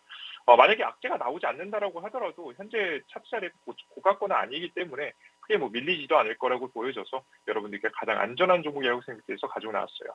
종목 매수가 같은 경우에는 1,270원짜리, 현재는 1,264원이니까 지금 현재 가격 매수 가능해 보이고요. 목표 가격은 1,370원에서 짧게만 살짝 상승하면 7%, 8% 정도 목표가 잡아보시고 손절가 자리는 1,200원짜리만 잡으셔도 문제없어 보이니까 손절가 잡고 대응하시면 좋을 것 같습니다. 네, 방망이 짧게 잡고 대응해 보도록 하겠습니다. 이재진 전문가 함께했습니다. 도움 말씀 감사합니다. 네, 엘컴텍의 투자 포인트 정리를 해보도록 하겠습니다. 불안한 시장 안에서 안전 자산에 대한 선호 현상이 높아지고 있습니다. 이 기업 같은 경우는 금광 탐사권을 보유했다라는 측면에서 관련된 기대감 높아지고 있는데요. 장기 이평선 돌파 이후에 단기 상승 기대해 볼 수 있겠다 말씀 주셨고요. 목표가 1,370원, 손절가 1,200원 잡고 대응해 보도록 하겠습니다. 자, 이번에는요. 김동석 전문가 연결해서 종목 이야기 나눠보도록 하겠습니다. 하겠습니다. 전문가님 안녕하세요. 네, 반갑습니다. 네, 오늘의 종목 어떤 종목일지 궁금해지는데요. 오늘은 어떤 종목 갖고 나오셨나요? 네, 오늘 우리가 관심 가져야 될 종목은 사실 조금 높아서 우리가 좀 관심 갖기 부담됐었다라고 볼 수 있을 것 같은데 다시 눌려주면서 이제 관심을 다시 좀 가져봐도 되지 않을까 싶은 기업입니다. 바로 한국가스공사라는 기업이고요. 많은 분들이 대왕고래 프로젝트 관련해서 수혜 기업으로 알고 있습니다. 근데 제일 중요한 게 뭐냐면은 이 한국가스공사를 그냥 대왕고래 프로젝트 기업으로만 봐야 되냐라고 한다면 그건 아니라는 거죠. 왜 그러냐 한다면은 지금까지 한국가스공사는 실적이 별로 안 좋았습니다. 왜 안 좋았냐? 실제 이 우크라이나 전쟁이 터지면서 이 천연가스 가격이 거의 $10까지 올라갔고요. 그럼에도 실제 이 가스요금 같은 경우는 국내에서 많이 오르지 못했어요. 그 뜻은 뭐냐면 엄청 비싸게 가스를 사와서 이 실제 공급을 할 때는 싸게 공급했다라는 거예요. 그러면 분명 이 차이가 있겠죠. 분명 적자가 날 수밖에 없는데 그 적자를 미수금으로 쌓아놓습니다. 그럼 미수금으로 얼마까지 쌓였냐? 그러면 10조가 넘게 미수금이 쌓였어요. 그럼 그 미수금이 쌓인 거 어떻게 감당합니까? 뭐 우리가 그 사올 때 뭐 땅 파가지고 사오는 거 아니지 않겠습니까? 그래서 보통 그 미수금을 돈을 빌려서 이렇게 메꿔 넣는다 보시면 될 것 같아요. 그럼 이자 비용이 나가겠죠. 그래서 실적이 안 좋은 이유는 미수금이 쌓이고 그 쌓인 이유는 천연가스가 너무 비싼데 싸게 공급을 하니까 거기에 대한 돈을 빌려서 메꾸는 형식의 그래서 이자 비용을 감당하면서 실적이 안 좋았습니다. 근데 아시겠지만 지금 천연가스는 역사적으로 거의 한 30-40년 만에 저가 부분에 있는 상태입니다. 그 정도로 천연가스가 가격이 저렴한 상태고 그 뜻은 공급할 때도 지금은 사실 그게 큰 부담이 없는 가격인데도 불구하고 8월부터 가스요금이 인상됐습니다. 그래서 가스요금이 인상됐기 때문에 당연히 실적도 개선되겠지만 제일 중요한 미수금도 줄어들겠죠. 미수금도 줄어들면 단기 차입금이 줄어들고 이자 비용이 덜 나갈 겁니다. 그럼 실적도 분명히 성장이 나와줄 거고요. 그 추가적으로 우리가 얘기할 수 있는 게 대왕고래죠. 그래서 대왕고래 프로젝트는 연말까지 이어질 가능성이 크고요. 지금 이렇게 물려줬을 때가 오히려 관심을 가지기 시작할 때라고 말씀을 드리도록 하겠습니다. 그래서 한국가스공사를 보시면은 추세 상승이 쭉 이어지다가 여기서 정말 분위기가 좋았다면 한 번에 양봉을 쐈을 수도 있어요. 근데 그렇게 쉽게 올려주지는 않은 모습이었고요. 지금 다시 관심을 가질 만한 구간입니다. 그래서 시초가 이하로 여러분들이 관심을 준다고 한다면 상당히 긍정적일 것 같다 말씀드리고요. 목표가 같은 경우에 지금 상단입니다. 상단에 5만 원 라인 때 다시 한번 올라오는 거 지켜보시면 좋을 것 같고요. 손절가는 4만 원 라인 때 매물이 가장 많은 구간이죠. 지키시면 좋지 않을까 생각을 합니다. 한국가스공사는 대왕고래 이 단일 이슈로 볼 게 아니라 이 실제 기업 자체, 이 공사 자체의 실적 개선에 대한 기대감, 천연가스에 대한 기대감으로 볼 수 있겠다 말씀을 드리겠습니다. 가격 전략까지 들어봤습니다. 김동석 전문가와는 여기서 인사 나눌게요. 오늘 도움 말씀 감사합니다. 감사합니다. 네, 한국가스공사의 투자 포인트 다시 한번 정리를 해보도록 하겠습니다. 대왕고래 프로젝트 말고도 본업에서도 실적 개선 기대감 높아지고 있다라고 말씀 주셨습니다. 무엇보다도 가격적인 부분들 매력적으로 떨어졌기 때문에 부각될 수 있다라고 말씀 주셨는데요. 목표가는 5만 원, 손절가 4만 원 잡고 대응해 보도록 하겠습니다. 자, 딜사이트S 최고의 전문가들의 수익률 대결은 다음 주에도 계속됩니다. 지금까지 수익사항이었습니다.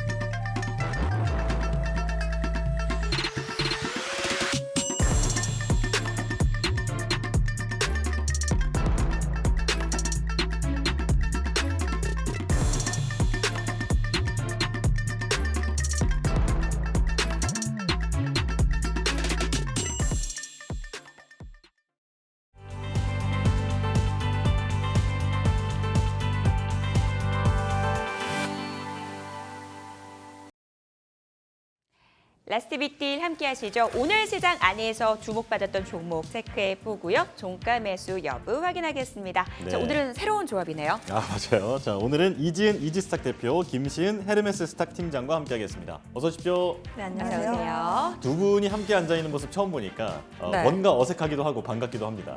네, 그런 것 같아요. 일단 종목부터 얘기 나눠보도록 할게요. 좋습니다. 진짜 반가우신가 봐요. 원래 네, 이런 맞아요. 말 잘 안 하는데. 아무튼 종목 이야기 해보도록 하겠습니다. 클래시스부터 만나보도록 할게요. 약세 시장 안에서 어떤 종목이 좀 선방을 했나 봤더니 미용 의료기기단 지속적으로 시장 대비 강한 모습 보여주고 있습니다. 클래시스에 대한 두 분의 의견 들어보겠습니다. 들어주세요, 이진 대표님. 네. 두 분 다 오해요. 첫 시간이라서 아무래도. 네, 일단 이진 대표님 의견부터 좀 들어볼게요. 네, 일단은 이제 안티에이징 시장에 대해서 우리가 좀 관심도가 요즘 들어서 최근에 굉장히 많이 올라간 상황인데요. 특히 글로벌 시장 중심으로 봤을 때 이제 안티에이징 시장의 성장성을 좀 보면 2022년 기준으로 2,723조 규모였는데 2029년 기준으로는 3,885조 원 규모의 시장이 이제 형성이 된다라는 이야기가 나와주고 있습니다. 그렇게 이야기를 한다고 한다면 우리나라 국내 기업에게도 글로벌 시장으로 도약할 수 있는 기회가 앞으로도 무궁무진하게 많이 열려 있다라는 것으로 해석을 할 수가 있고요. 네. 또 지금 그 안에서도 여러 가지 기업들이 있는데 클래시스 같은 경우에는 대표적인 장비 두 가지를 가지고 있습니다. 일단 첫 번째로는 슈링크, 국내에서도 굉장히 유명한 장비인데 슈링크 같은 경우에는 지금 슈링크 유니버스 또 출시를 했는데 굉장히 순항을 하고 있는 상황이고 또 볼류머라는 이 장비가 있습니다. 볼류머 같은 경우에는 지금 1,000대 이상의 판매를 올렸고 지금 국내뿐만 아니라 해외 시장에서도 좀 선점을 하고 있는 그런 모습들 보여주고 있는데요. 또 이런 장비 같은 경우에는 인허가 굉장히 중요한데 네. 지금 허가적인 부분에서 또 이번에 브라질의 허가를 받아서 판매가 시작이 됐고요. 호주 그리고 대만 쪽에서도 또 출시가 되는데 내년 말에는 10개국 이상의 또 허가를 받게 된다라고 합니다. 그렇게 된다면 지금도 워낙 매출과 영업이익단이 훌륭한데 더욱더 큰 수익을 거둘 수 있을 거라고 전망이 되고요. 이런 미용의료 장비들은 또 좋은 점이 장비를 한번 팔고 끝이 아니라 또 소모팁에 대한 매출이 따라붙을 수가 있는데 그 매출도 장비가 많이 팔리면 팔릴수록 같이 좀 올라가는 구조이기 때문에 기대할 수 있는 여력 충분히 더 있다라고 보시면 될 것 같습니다. 근데 뭐 종합해서 말씀을 드리면 네. 이미 많은 나라에 판매를 하고 있고 또 앞으로 많은 국가들에게 허가를 받고 판매가 진행이 된다. 그리고 이루다와의 합병 통해서 시너지 효과가 굉장히 크게 발휘가 될 건데 이루다는 장비를 많이 갖고 있어요. 미용 의료기기 장비를. 근데 클래시스는 장비도 훌륭하지만 영업망을 잘 구축을 해 있는 기업이기 때문에 이 두 기업이 만났을 때 그 시너지 효과 상당히 기대를 할 수 있을 거라고 전망이 돼서 클래시스 지금 가격 구간에도 긍정적인 의견을 드리도록 하겠습니다. 네, 원래도 잘하고 있는 기업 그리고 신제품이 나왔고 이것들을 토대로 글로벌 시장 진출도 확대하고 있다 말씀을 해주셨습니다. 자, 클래시스에 대해서 알아봤고요. 자, 이번엔 퓨런티어에 대해서 여쭤보겠습니다. 테슬라가 유럽과 중국에서 자율주행 소프트웨어를 출시한다라는 소식에 자율주행 관련주들이 부각을 받고 있는데요. 자, 이 퓨런티어에 대한 의견 여쭤보겠습니다. 들어주세요. 두 분 다 동그라미를 네. 들어주셨어요. 자, 이번엔 김시은 팀장님 의견 들려주시죠. 네, 저는 퓨런티어를 비롯한 자율주행 관련 종목군들 같은 경우는 다시 한번 시세가 분출될 수 있지 않을까라는 생각을 가지고 있고요. 9월 같은 경우가 이벤트가 굉장히 다양한데 그로 인해서 제한적인 움직임이 나올 수 있지 않을까. 그중에서 M7 쪽에서 그동안 덜 올랐던 테슬라가 10월에 로보택시에 대한 기대감을 앞두고 또 움직일 수 있지 않을까라는 생각을 가지고 있어요. 특히 테슬라 같은 경우가 충성 고객도 많고 충성 주주도 많습니다. 네. 이벤트를 앞두고 있을 때 테슬라 같은 경우가 굉장히 강한 모습들을 보여줬기 때문에 테슬라 같은 경우가 움직이게 되면은 자연스럽게 2차 전지라든지 혹은 자율주행 쪽의 수급이 다시 한번 붙을 수 있다라고 보시면 좋을 것 같고요. 네. 물론 퓨런티어를 비롯한 좀 자율주행 관련 종목군들이 이번 주에서 조금씩 움직이기는 했어요. 그런데 오늘 바닥권 대비했을 때 거래량 굉장히 많이 동반해서 상승한 첫 번째 날이기 때문에 이런 테마적으로 보게 되었을 때 앞으로 한 이틀 정도는 또 움직일 수 있지 않을까라는 생각을 가지고 있어서 테마로 봤을 때도 지금 현재 관련 종목군들 같은 경우는 더 관심 있게 볼 필요가 있다. 거기다가 퓨런티어 같은 개별적인 모멘텀을 봤을 때 테슬라 관련 종목입니다. LG 이노텍이라든지 삼성전기 통해서 네. 이제 테슬라의 또 이제 공급을 하고 있다 보니까 실제로 테슬라와 연관이 되어 있는 종목이라고 보시면 좋을 것 같고요. 지금 자율주행 관련했을 때 레벨 3냐 4냐 5냐 결국 레벨이 높아져야 하는데 높아지면 높아질수록 장비, 특히 카메라 같은 경우가 계속해서 증가를 할 수밖에 없는 상황들, 특히 이 기업이 카메라 모듈 자동화 장비 기업이다 보니까 네. 자율주행 쪽에서 성장을 하면 할수록 함께 수혜를 받을 수밖에 없다라고 보시면 좋을 것 같아서 예. 지금 테마도 그렇고 혹은 구조적인 성장에 대한 기대감까지 나와 있어서 현재 베팅해 볼 만하다 이렇게 의견 드려보도록 할게요. 예. 요즘 테마주들이 시세 연속속 많이 가져가지는 못하잖아요. 그러면 이 종목은 단기 트레이딩에서 접근하는 건가요? 아니면은 투자로 접근을 하는 건가요? 지금 시장에서는 단기 트레이딩으로 접근하는 게 맞을 것 같아요. 네. 실제로 이제 물론 자율주행에 대한 기대가 상당히 높지만 실제로 매출에 대한 비중을 보면은 그렇게까지 높지 않다라는 점을 감안을 하면 지금 테마로 보는 게 조금 더 낫다라고 보시면 좋을 것 같고 특히 이런 종목군들 같은 경우가 테슬라를 지표로 삼고 보시는 게 좋지 않을까라는 생각들 거기다가 더해서 저는 이런 종목군 할 때 다음 주까지는 좀 끊어주시면 좋지 않을까라는 생각을 하고 있는데 네. 특히 뭐 자율주행을 비롯한 대다수의 테마 종목군들 같은 경우는 다음 주에 시세를 분출하고 추석을 앞두고 또 이제 관망에 대한 흐름이 나올 가능성이 높아서 다음 주 같은 경우는 테마 관련 종목군들을 접근을 하실 때는 다소 유의할 필요가 있지 않을까라는 의견도 드려보도록 할게요. 아무래도 명절을 앞두고 있기 때문에 테마주 접근할 때 유의할 필요가 있다라는 조언까지 해주셨습니다. 다음 종목으로 넘어가 보도록 할게요. 동방인데요. 국제유가가 70달러 선이 무너졌습니다. 그와 함께 물류주들이 시장 안에서 주목을 받고 있더라고요. 이 종목에 대한 두 분의 의견 들어보겠습니다. X, O 주셨습니다. 이지은 대표님 의견부터 좀 들어볼까요? 네, 방금 말씀하신 것처럼 물류주 시장에서의 좀 부각도가 올라가고 있는 상황이고 거기에 동방 같은 경우엔 쿠팡 관련주로 시장에서 좀 분류가 되어 있는데요. 일단 쿠팡 같은 경우에 긍정적 리포트가 나와서 7%대 상승이 어제 좀 뉴욕 증시에서 나왔습니다. 네. 일단 목표 주가도 18달러에서 31달러로 주가 상향이 되었고요. 매출액과 영업이익률에 대해서도 한 5년 동안에 계속해서 지속적인 성장이 전망이 된다라는 이야기였는데 이제 동방 같은 경우에는 쿠팡의 물류를 전담을 하고 있다 보니 쿠팡 쪽에서 호재성 이슈가 나올 때 같이 좀 움직임을 가져가는 종목이고요. 또 최근에 이제 한 어저께였죠. 굉장히 큰 이슈가 나왔는데 2026년까지 물류센터에 지금 3조 원 이상을 투자를 하겠다라고 이야기를 했는데 이제 알리가 워낙 또 시장을 이제 좀 이렇게 가져가려는 느낌이 나오다 보니 네. 공격적인 투자를 단행을 한다는 거였고 내년 초까지 9개 지역에 풀필먼트 비롯해서 물류 시설을 건립을 하고 운영도 하겠다라는 뜻을 밝히면서 굉장히 좀 적극적인 모습을 보였기에 그와 관련돼서 물류 담당 회사인 동방도 좀 시세를 이어가는 모습이 나와줬는데요. 일단 저는 개인적으로 이제 관련된 종목들 흐름이 이제 동방뿐만 아니라 KCTC라는 종목도 이제 관련주로 좀 엮여 있는데 네. 오늘 살짝 음봉이 나오고 지금 윗꼬리가 길게 달린 상황에서 하락폭이 좀 확대가 되고는 있지만 시장의 영향이라고 보이고 일단 단기적으로는 수급이 그렇게 많이 이탈된 모습은 보이고 있지 않기 때문에 단기적인 추가 탄력에 대해서도 한번 염두를 해보시면 좋을 것 같고요. 하지만 이런 종목군들의 특징은 이때 이슈가 생겼을 때 보통 수급이 한번 유입됐다가 금방 빠져나가는 측면도 있기 때문에 네. 비중에 대한 조절은 필수라는 부분도 이야기 드리도록 하겠습니다. 비중 조절해 가면서 투자하자라고 말씀 주셨어요. 이 종목이 상승한데 여러 가지 이유가 있겠지만 그중에 하나가 유가 흐름이거든요. 내년에 국제 유가 60달러 선까지 무너질 수 있다라는 전망도 나오던데요. 이지은 대표님께서는 어떻게 보고 계세요?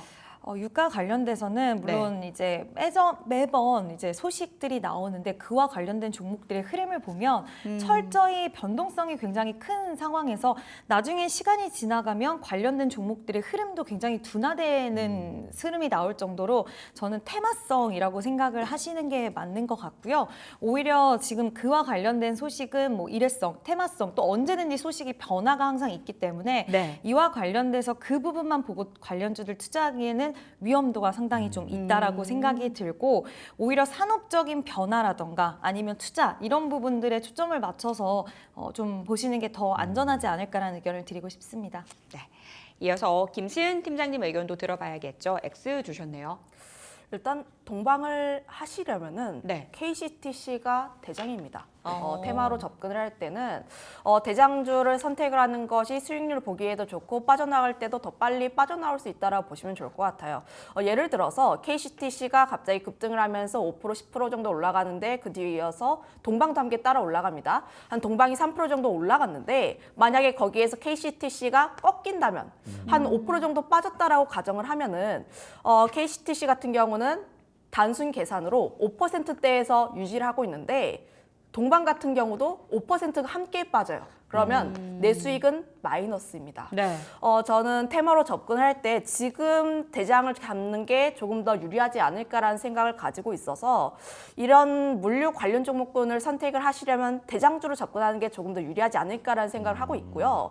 거기다가 더해서 지금 이런 물류 관련 종목군들이 오늘 갑자기 움직인 게 아니라 이미 3거래일 전부터 움직였습니다. 뉴스 타고 움직였기 때문에 언제든지 급락이 나와도 이상하지 않은 그런 상황이라고 보시면 좋을 것 같고요. 특히 동방 같은 경우는 매매해보신 분들은 아실 거예요. 굉장히 어려운 종목입니다. 앞서서 굉장히 잘 설명을 잘 해주셨는데 수급이 한번 들어왔을 때 샥 올렸다가 샥 빠져요. 그만큼 동방 내가 이 종목 눌렸을 때 접근하면은 언젠간 수익이 나겠지라기보다는 저는 개인 투자자분들 동방 같은 기업은 투자를 할 때 내가 정말 1초 만에 결정할 수 있는 그 결단력 있으신 분들 아니면 저는 그렇게까지 추천하지 않은 종목입니다.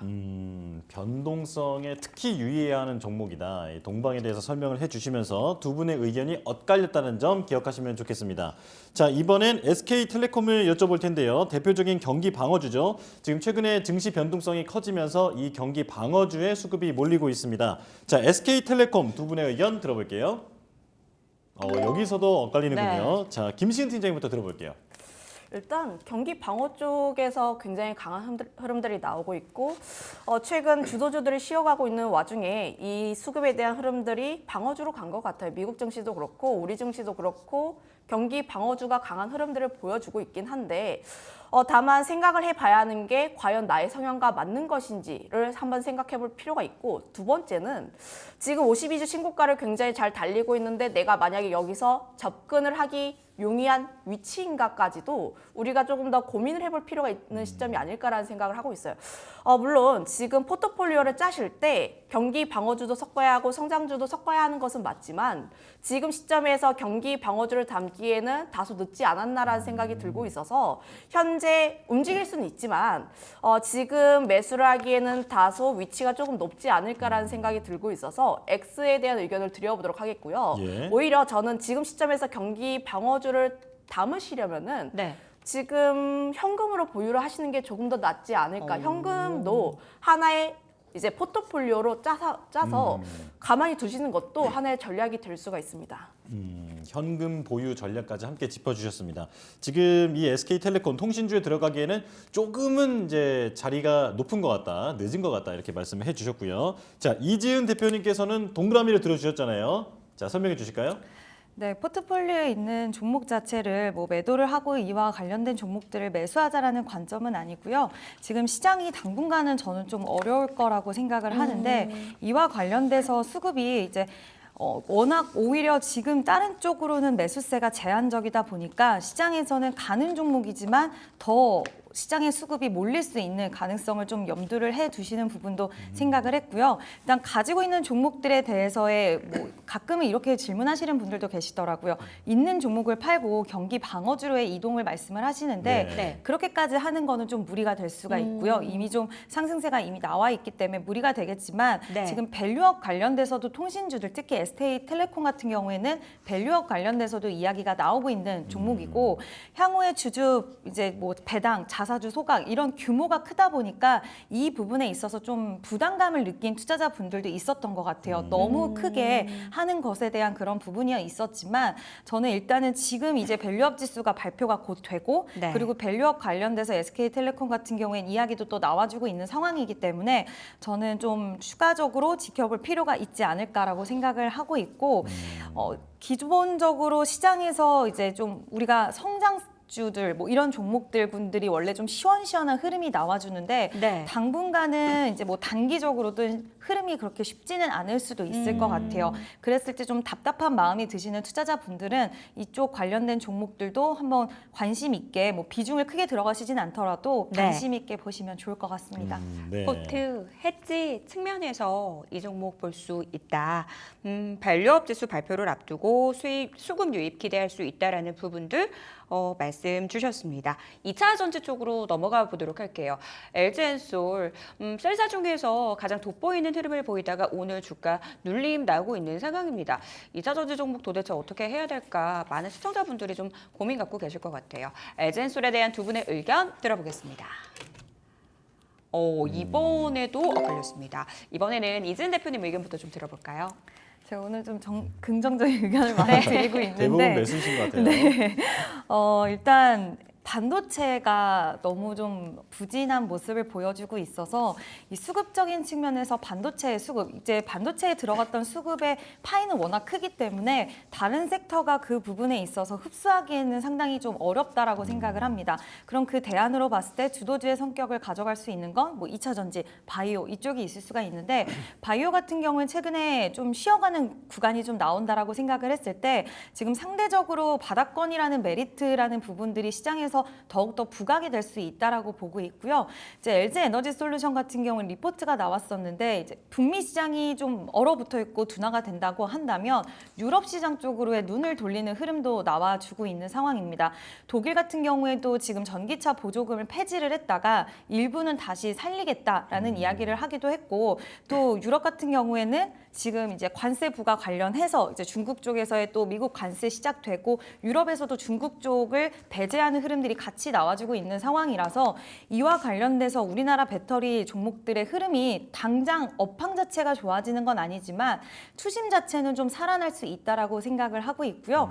CATL 쪽에서도 우리 배터리 좀 안전하진 못하다라고 이야기를 할 네. 정도면 우리나라 관련된 배터리가 가격적인 측면에서는 좀 안 좋을 수는 있지만 결국에는 지금은 가장 중요한 걸 성능으로 보고 있기 때문에 이와 관련돼서 우리나라 배터리 관련주들이 투심 살아날 수 있는 가능성 좀 봤고요. 2025년에는 또 이산화탄소 규제를 더욱더 강화를 한다라고 합니다. 그러면 추가적인 뭐 수주에 대한 파이는 지금 당장 아니더라도 이미 너무 많이 떨어진 상황이기 때문에 하방보다는 상방이 더 열려 있다라고 보고요. 물론 2차 전지 관련돼서 전체적으로 예전만큼의 상승세를 또 다시 한번 실현할 수 있을 거라고 드리는 말씀은 아니지만 자, 장기적으로 내가 보고 싶다 하시는 분들은 비중 조금씩 모아가시는 전략 유효하다라고 말씀을 드리고 싶고 단기적으로 주도주에 대해서 난 관심 있다 하시는 분들은 네. 단기 변동성을 이용해서 2차 전지 안에서의 매매도 가능하지 않을까라는 이야기 드리고 싶습니다. 투자 성향에 따른 전략 세워주셨고요. 경쟁자의 악재는 나의 호재라는 측면에서 이슈들 점검을 해주셨습니다. 김시은 팀장님 의견 좀 들어보고 싶어요. 근데 제가 X에 대한 의견을 드리긴 했는데 네. 보유자이신 분들은 계속 보유를 해보시면 좋을 것 같고요. 네. 제가 X에 대한 의견을 드린 것은 현재 매수를 하느냐에 대한 여부라고 보시면 좋을 것 같아요. 그런데 오늘 고용지표 앞두고 있고 굳이 오늘 막판에 LG에너지솔루션 특히 주도 종목군들을 살 필요가 있을까? 확인해도 늦지는 않다라고 판단을 하고 있습니다. 실업률이 4.2 이하로 나오게 되면 다시 한번 시장에 반등이 나올 수도 있다라고 생각을 하고 있기 때문에 그렇게 되면 시장이 반등이 한번 나올 때 주도주가 또 바뀔 수도 있다. 그동안 2차 전지 섹터가 강세 흐름들, 반도체가 좀 약세에 대한 흐름들을 보였는데 만약에 고용지표가 잘 나오게 되면 우리 시장 다시 한번 또 반등할 수가 있고 그러면 삼성전자라든지 SK하이닉스 쪽에 대한 반등 흐름들도 나올 수가 있어서 저는 지금 굳이 리스크를 안고 종가 베팅을 하시기보다는 확인을 하고 접근해도 늦지는 않다라고 판단하고 있습니다. 고용지표가 만약에 잘 나오게 된다면 반도체로 다시 한번 자금이 쏠릴 가능성에 대해서 언급을 해주셨고요. 그렇게 된다면 고용지표 좀 확인하고 사도 늦지 않겠다라는 측면에서 말씀 주셨어요. 그러면 만약에 고용지표 부진하게 나오면 어떻게 되는 거예요?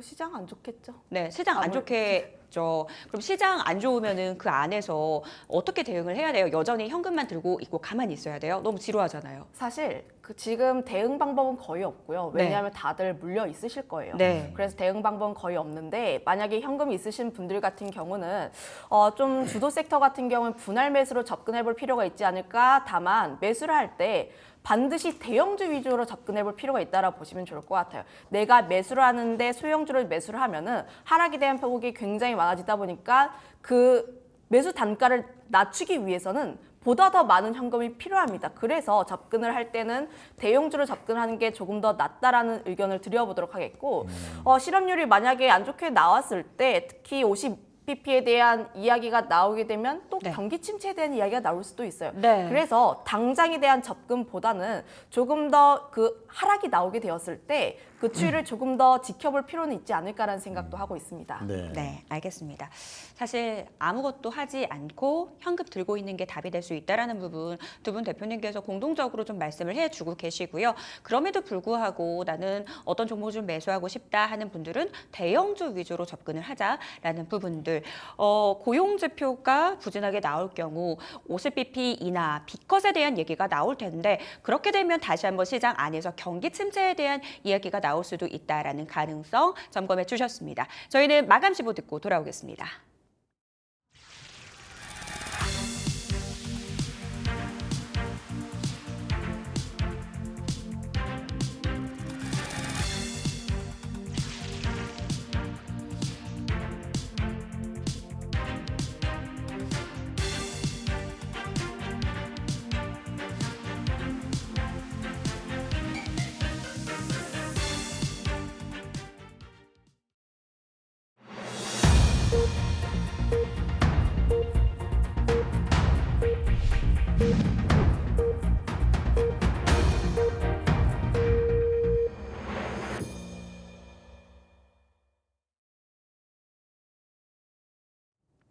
금요일장 마감됐습니다.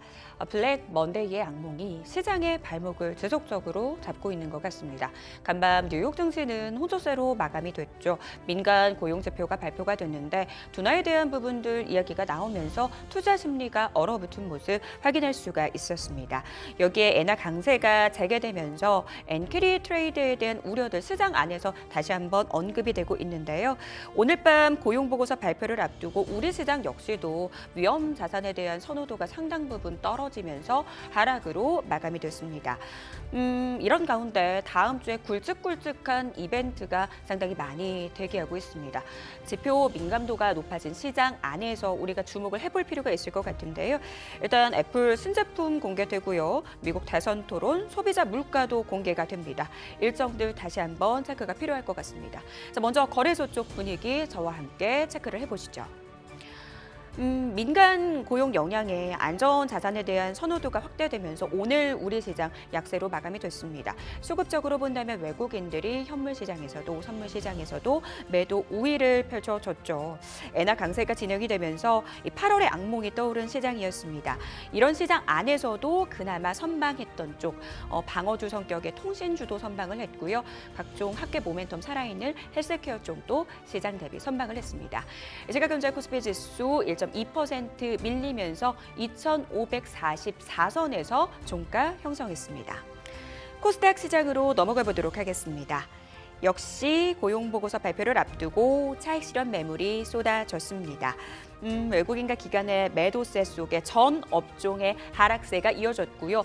그 안에서 어떤 업종에 더 밀렸나 봤더니 역시 반도체 소부장단 안에서 급락이 나오는 모습 확인할 수가 있었습니다. 그 안에서 좀 소적인 테마만 움직였죠. 자율주행, 전기차, 화재, 오늘도 일부 테마만 가는 시장 이어졌습니다. 2.5% 낙폭이 확대가 됐습니다. 706선 기록하면서 마감이 됐습니다. 시가총액 상위 종목들의 움직임 짚어보도록 하겠습니다. 대장주 삼성전자 장중에 상승 반전에 성공하기도 했는데 결국은 하락하면서 마감이 됐습니다. 0.1% 약보합에서 마감이 됐고요. 68,900원 기록했습니다. 하이닉스 쪽의 낙폭이 더 두드러졌죠. 1.88% 밀렸고요. 156,400원 기록했습니다. 하락장 속에서 그래도 버텨준 쪽 역시 CDMO 쪽, 바이오시밀러 쪽이었습니다. 미국 생물보안법 통과를 앞두고 이에 대한 기대감, 관련주들의 주가를 끌어올렸는데요. 삼성 바이오로직스가 3%대 강세, 셀트리온 역시 강세를 기록했습니다. 1.7%가량 상승한 부분 확인해 보실 수가 있고요.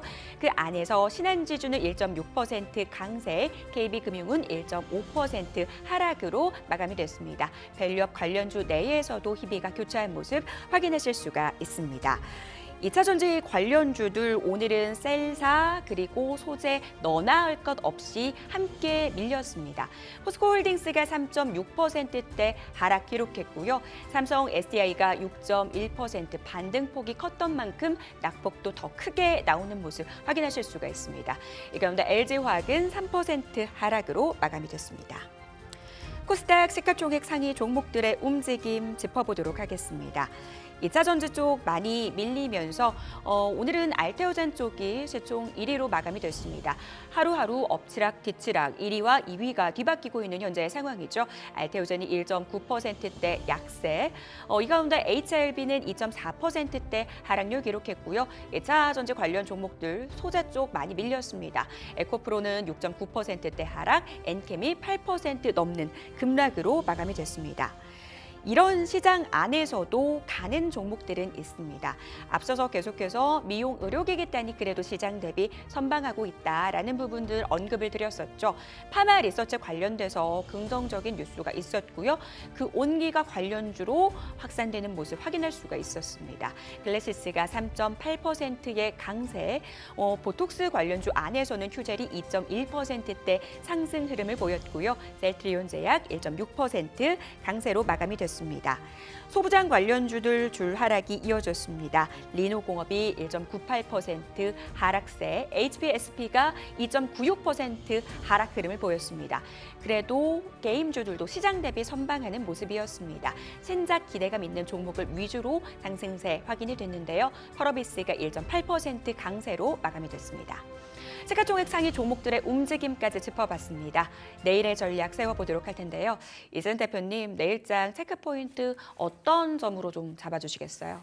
일단 결국에는 이제 고용 지표 결과가 어떻게 나오는지가 중요할 것 같은데 그 전에 나왔던 고용 관련된 지표들은 다 부진했기 때문에 오히려 더 이번 지표가 중요하고 그 이후에 또 연준 위원들의 또 발언이 있을 예정이기 때문에 그와 관련돼서 금리 관련 또 이슈가 다시 한번 시장에서 부각을 받을 수 있다는 점 좀 참고를 해주셔야 될 것 같고요.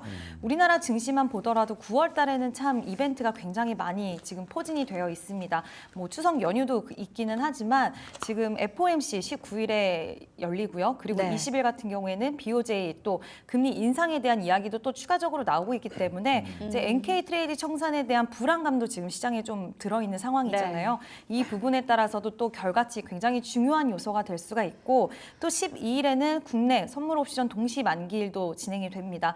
여러 가지 지금 뭐 악재라고 보기엔 어렵지만 소화해내야 하는 이벤트들이 많이 남아있는 상황이라서 지금은 뭐 우리가 시장을 바라보는 것 자체도 너무 공포심과 부정적으로 보실 필요는 없겠지만 그러면 이제 의지 자체가 사라지기 때문에 네. 일단은 냉정하게 지금 시장이 어떻게 진행이 되는지를 좀 보셔야 되고 지금 미국 증시도 지표에 굉장히 민감하게 반응하는 시기라서 우리나라 증시도 영향을 안 받을 수는 없거든요. 그래서 이런 일정들을 어떻게 소화해내는지 좀 지켜보시면서 만약에 내가 매매하고 싶다 하시는 분들은 정말 비중 조절 필수로 하시면서 매매하시면 좋을 것 같습니다. 네, 대표님 추가적으로 여쭤보고 싶은 게 그렇다면 지표에 지금 굉장히 시장이 민감하게 반응하잖아요. 앞으로도 계속 그럴 거라고 보시나요?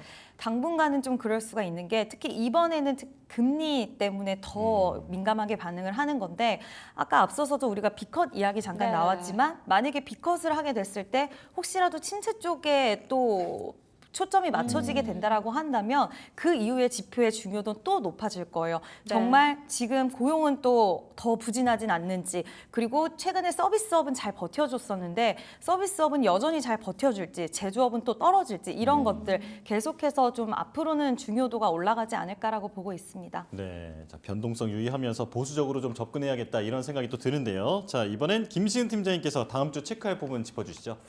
앞서서 굉장히 중요한 이벤트들을 다 짚어주셨기 때문에 네.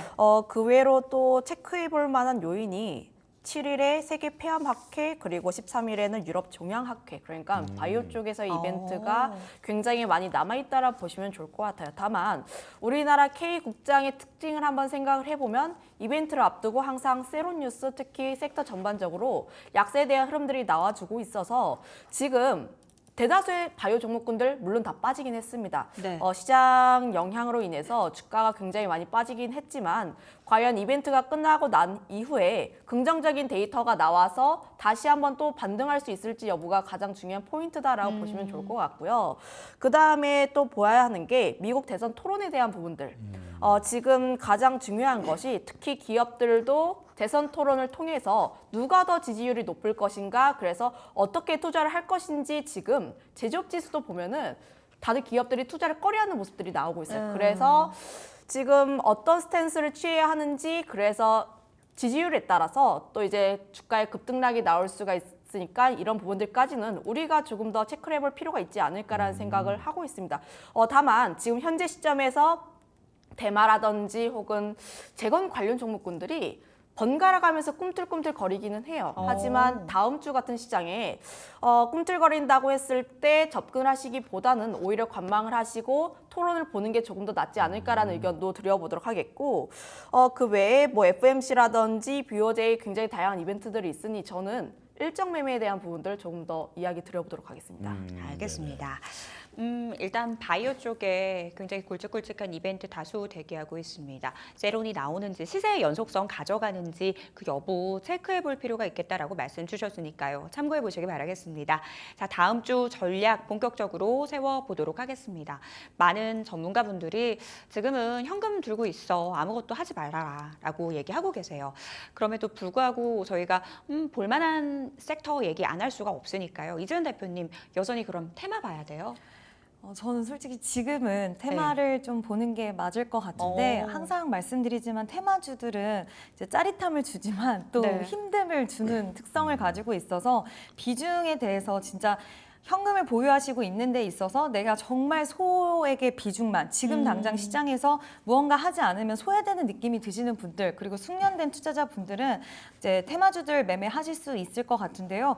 오늘 보면 전기차 관련돼서도 종목들 이제 화재 대책 발표가 됐는데 뭐 소방시설 쪽에서도 투자를 단행을 하고 스프링클러 관련된 이야기가 나오다 보니까 관련주들 시세 강하게 나온 종목들도 있지만 처음에 전기차 화재 대책 관련된 종목들 대거 시장에 출연을 했잖아요. 정부채까지도. 근데 오늘 오히려 세론으로 또 작용을 하는 모습을 보여줘서 이 부분에 있어서도 우리가 너무 기대감 크게 가져가는 것보다 시장 정부 정책 관련주들이 최근에 시장에서 좀 강했기 때문에 관련된 정책 이벤트 나오기 전에 일단 좀 빠르게 수익을 챙겨가시는 전략, 비중 조절과 빠른 수익 챙기는 너무 욕심 부리지 말기 이 두 가지 기억하셔서 대응하셨으면 좋겠습니다. 네, 빠르고 욕심은 좀 버리고 네, 그렇게 대응을 하자는 말씀 해주셨고요. 자, 김시은 팀장님께서도 들려주시죠. 가장 중요한 부분들이 이제 체크 포인트에서 이야기를 안 했는데 외국인의 현물이 들어오는지 여부라고 보시면 좋을 것 같아요. 고용 지표가 발표가 되었는데 또 양호하게 나왔는데 만약에 외국인 현물이 안 들어온다? 우리 시장은 굉장히 어려워질 가능성이 높기 때문에 외국인 현물과 선물이 들어오는지 여부가 가장 중요한 포인트다라고 보시면 좋을 것 같고요. 관련했을 때 현재 시장 특히 바이오라든지 2차전지 반도체 쪽에서 희소 게임이 계속해서 진행이 되고 있습니다. 반도체가 올랐을 때 2차전지가 하락하고 바이오 같은 경우에는 견조한 흐름들을 보인다든지 혹은 바이오 쪽에 대한 수급 쏠림이 나온다든지 이 세 가지 섹터 내에서 쏠림이 나와주고 있는데 지금 선택을 하실 필요가 있을 것 같아요. 만약에 내가 좋아하는 섹터에 대해서 또 성장을 기다린다면 내가 분할적으로 접근을 해보시는 관점이 조금 더 맞지 않을까라는 생각을 하고 있고요. 결국 지금 이 지수에서 매수를 해야 할 필요가 있지 않을까. 물론 분할로 보면은 10분할 이상으로 접근해 볼 필요가 있고 만약에 이게 싫다 하시는 분들 같은 경우는 테마로 접근해 볼 필요가 있는데 자율주행 쪽이 조금 더 낫지 않을까라는 의견 앞서 이야기를 했던 것처럼 조금 더 드려보도록 하겠습니다. 틸사이트 마감 노트 오늘 저희가 준비한 내용 여기까지입니다. 네, 저희는 다음 주에 다시 돌아오겠습니다. 시청해주신 여러분 고맙습니다.